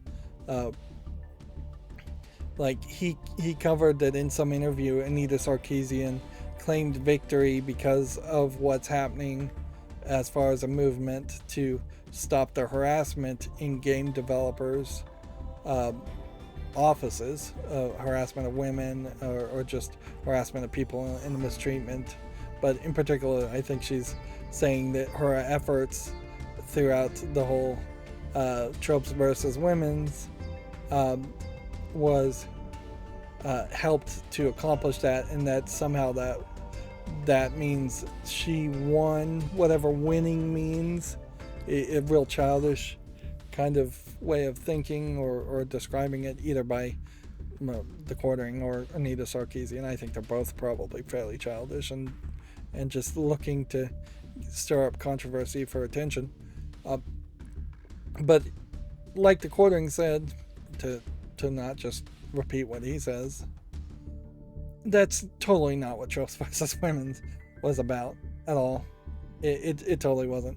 Tropes vs. Women was 100% focused, or Tropes in Video Games, I think is what it was really called, was 100% about how video game fake female characters were depicted, treated, and how games were made. It was a series that was kickstarted and then never really finished, as far as I understand it. She took the money and ran. She started another business venture, took the money and ran there, didn't pay people. Like, she's clearly not good at finishing projects or paying people. She's probably a scam artist. Don't hold me legally to that, but yeah, she definitely was getting popularity and getting published by people like Kotaku. Um, she jumped, I think, I would, if I recall correctly, she kind of jumped on the Gamergate bandwagon, which, once again, that's not what Tropes versus video game tropes was about. Like, Gamergate was either, from one perspective, about the massive amount of corruption and unethical uh, unethical actions in games journalists, with a major video games journalist sleeping with the developer of a game and then reviewing the game. Um, or more accurately, I think it was the game developer sleeping with two or three different games journalists and then having them review her game. Um, and then on the other hand, the mainstream video game journalists tried to turn Gamergate into this all video game players are misogynists and hate women arguments that always fell flat and was always kind of ridiculous.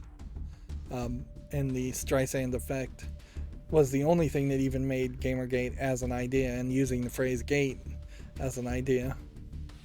But that's not really even what Anita Sarkeesian was about, because like the only real ethics that Anita Sarkeesian could claim is, as far as being related to Gamergate, is she's a prime example of being an uninformed source, pretending like she's an authority as far as talking about video games, and then she very quickly showed herself to not be an informed source or authority about games, because the games she referenced and the examples she would reference in games were laughably inaccurate and wrong for anybody who had ever played the games.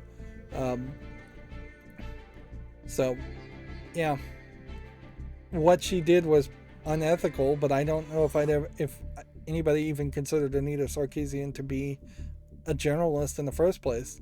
She was always a like political action committee type character, a lobbyist more than a journalist. She was always pushing propaganda, her perspective and her ideology, and she didn't even really hide that. Like, so I don't know if it's particularly unethical to make a series that states from day one, I'm going to come from this perspective and try to prove this perspective, and then, in my opinion, fail miserably at proving that perspective. Like, that's not unethical, that's just incompetent. And so it really has nothing to do with Gamergate. And I know everybody wants to bring up the ghost of Gamergate, but it's just not the case. And I shouldn't have even talked about it, really, but I wanted to mention it since this is my ranting streams. Here's that article, finally. Developers in Ukraine have been unable to collect Steam revenue for weeks. Valve says it's unable to send bank payments to devs in the region due to the current environment, which that very well may be the case. Like, the Valve says it was unable to send bank payments to Belarus, Russia, and Ukraine as a result of the current environment.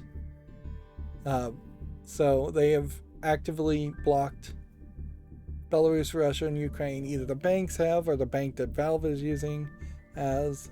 And I wouldn't be surprised if that is very common. And I wouldn't be surprised if half of the companies that said they're no longer doing business in Russia actively are actually not doing business in Belarus or Russia either, or Ukraine either. Belarus is getting involved in this because Belarus allowed Russia to use its sovereign territory as a staging ground for its invasion, and is very friendly, basically just a puppet state, is what I imagine most people would assume Belarus is. And that's what Russia drastically wants, too, is another puppet state, or another buffer state between Europe and Russia.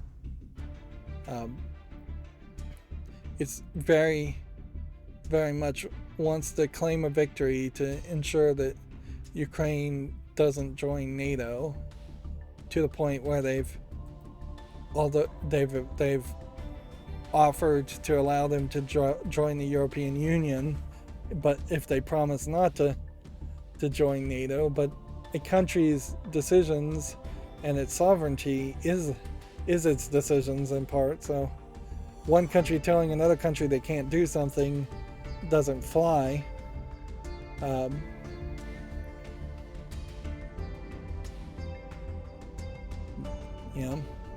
And a lot of these conflicts will, I think, very quickly stop mattering so much if every country started to have hypersonic missiles which could hold nuclear warheads. Like, if all the missiles could reach Russia from the center of the United States mainland, then Russia is in the exact same danger of being shot by missiles from the United States than as much as it is being shot from missiles on the border of Ukraine. But it's all probably pretense, I would imagine, because we already have missiles that are intercontinental. It would make less sense if that technology. It would make more sense if that technology didn't exist. But honestly, if Russia really just said we want a DMZ, a demilitarized zone, around our borders, they should have started with that idea.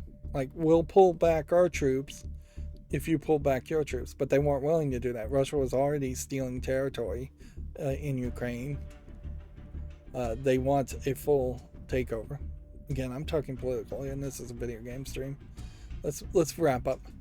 Apparently, over $600 million was sold in blockchain network behind Axie Infinity, which I've never heard of this game. And why in the world would this game be based on blockchain? Anyways, that sounds ridiculous. And I immediately have to assume that there's a decent chance this was stolen by the creators of the game. Apparently this is some popular, quote-unquote popular NFT-based online game. First I've heard of it. And then GDC 2022 welcomed over 17,000 attendees to the in-person and virtual events. This is just Game Developer Conference being patted on the back by GameDeveloper.com. Alright, here we have some fall list cleanup games. Here we have one called Quest Rooms, which is early access from 2000, and it's rated mostly positive. That being said, it's like a Saw game. Yeah, I don't think that you could really play this. I bet nobody's playing it online. I bet it never got finished. March 11th, 2000. It's 2 years ago. And even though I was cutting a lot of games slack for the pandemic, it's time to kind of stop doing that. Quest of Wizard here started December 1st, 2021. I'll give that some more time, but it's probably not going anywhere. Queer Skins, a love story.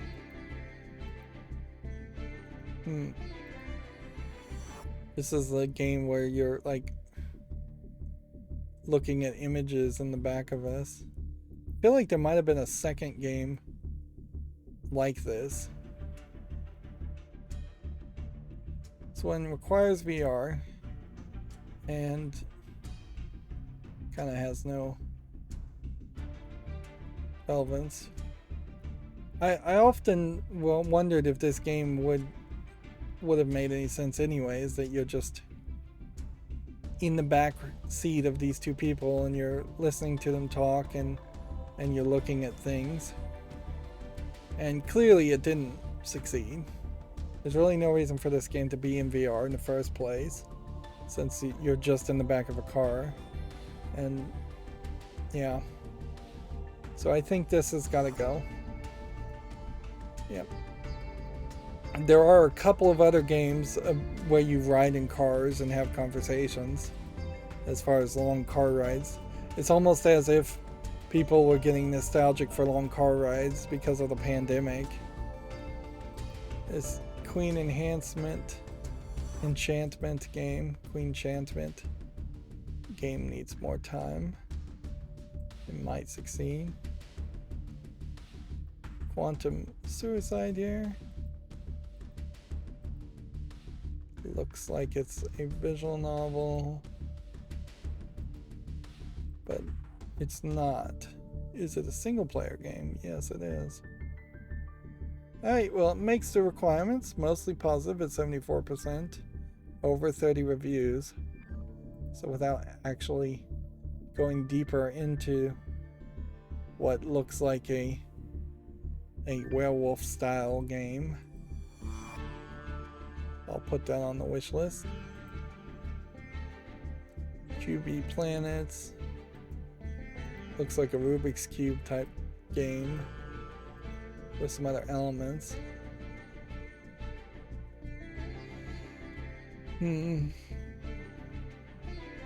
August 21st.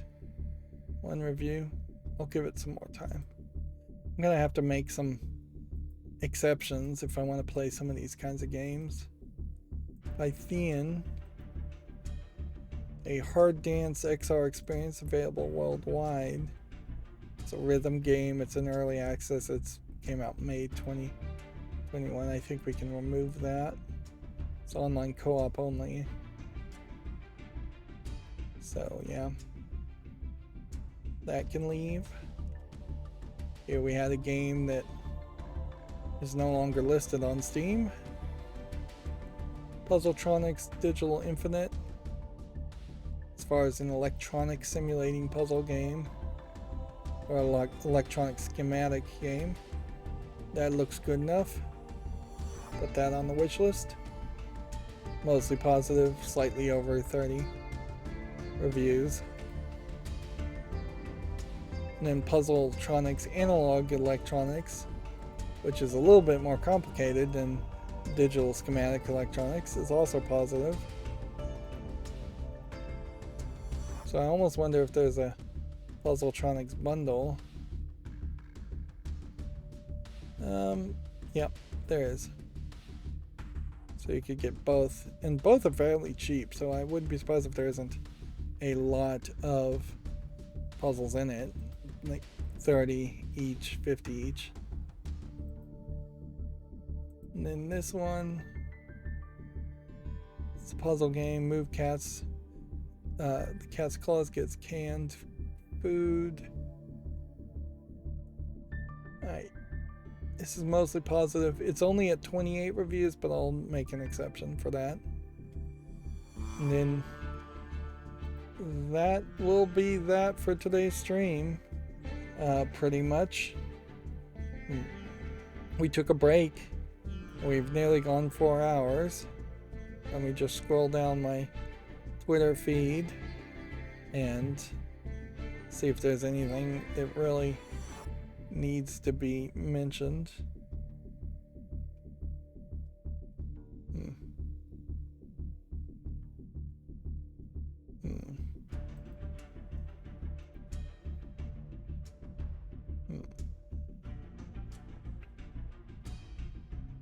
Yeah, a few more games came out, certainly. And a few more announcements. Yeah, it looks like Earthworm Jim 2, Dig Dug 2, and Mappy Land are coming as part of the March update for the Nintendo Switch online service.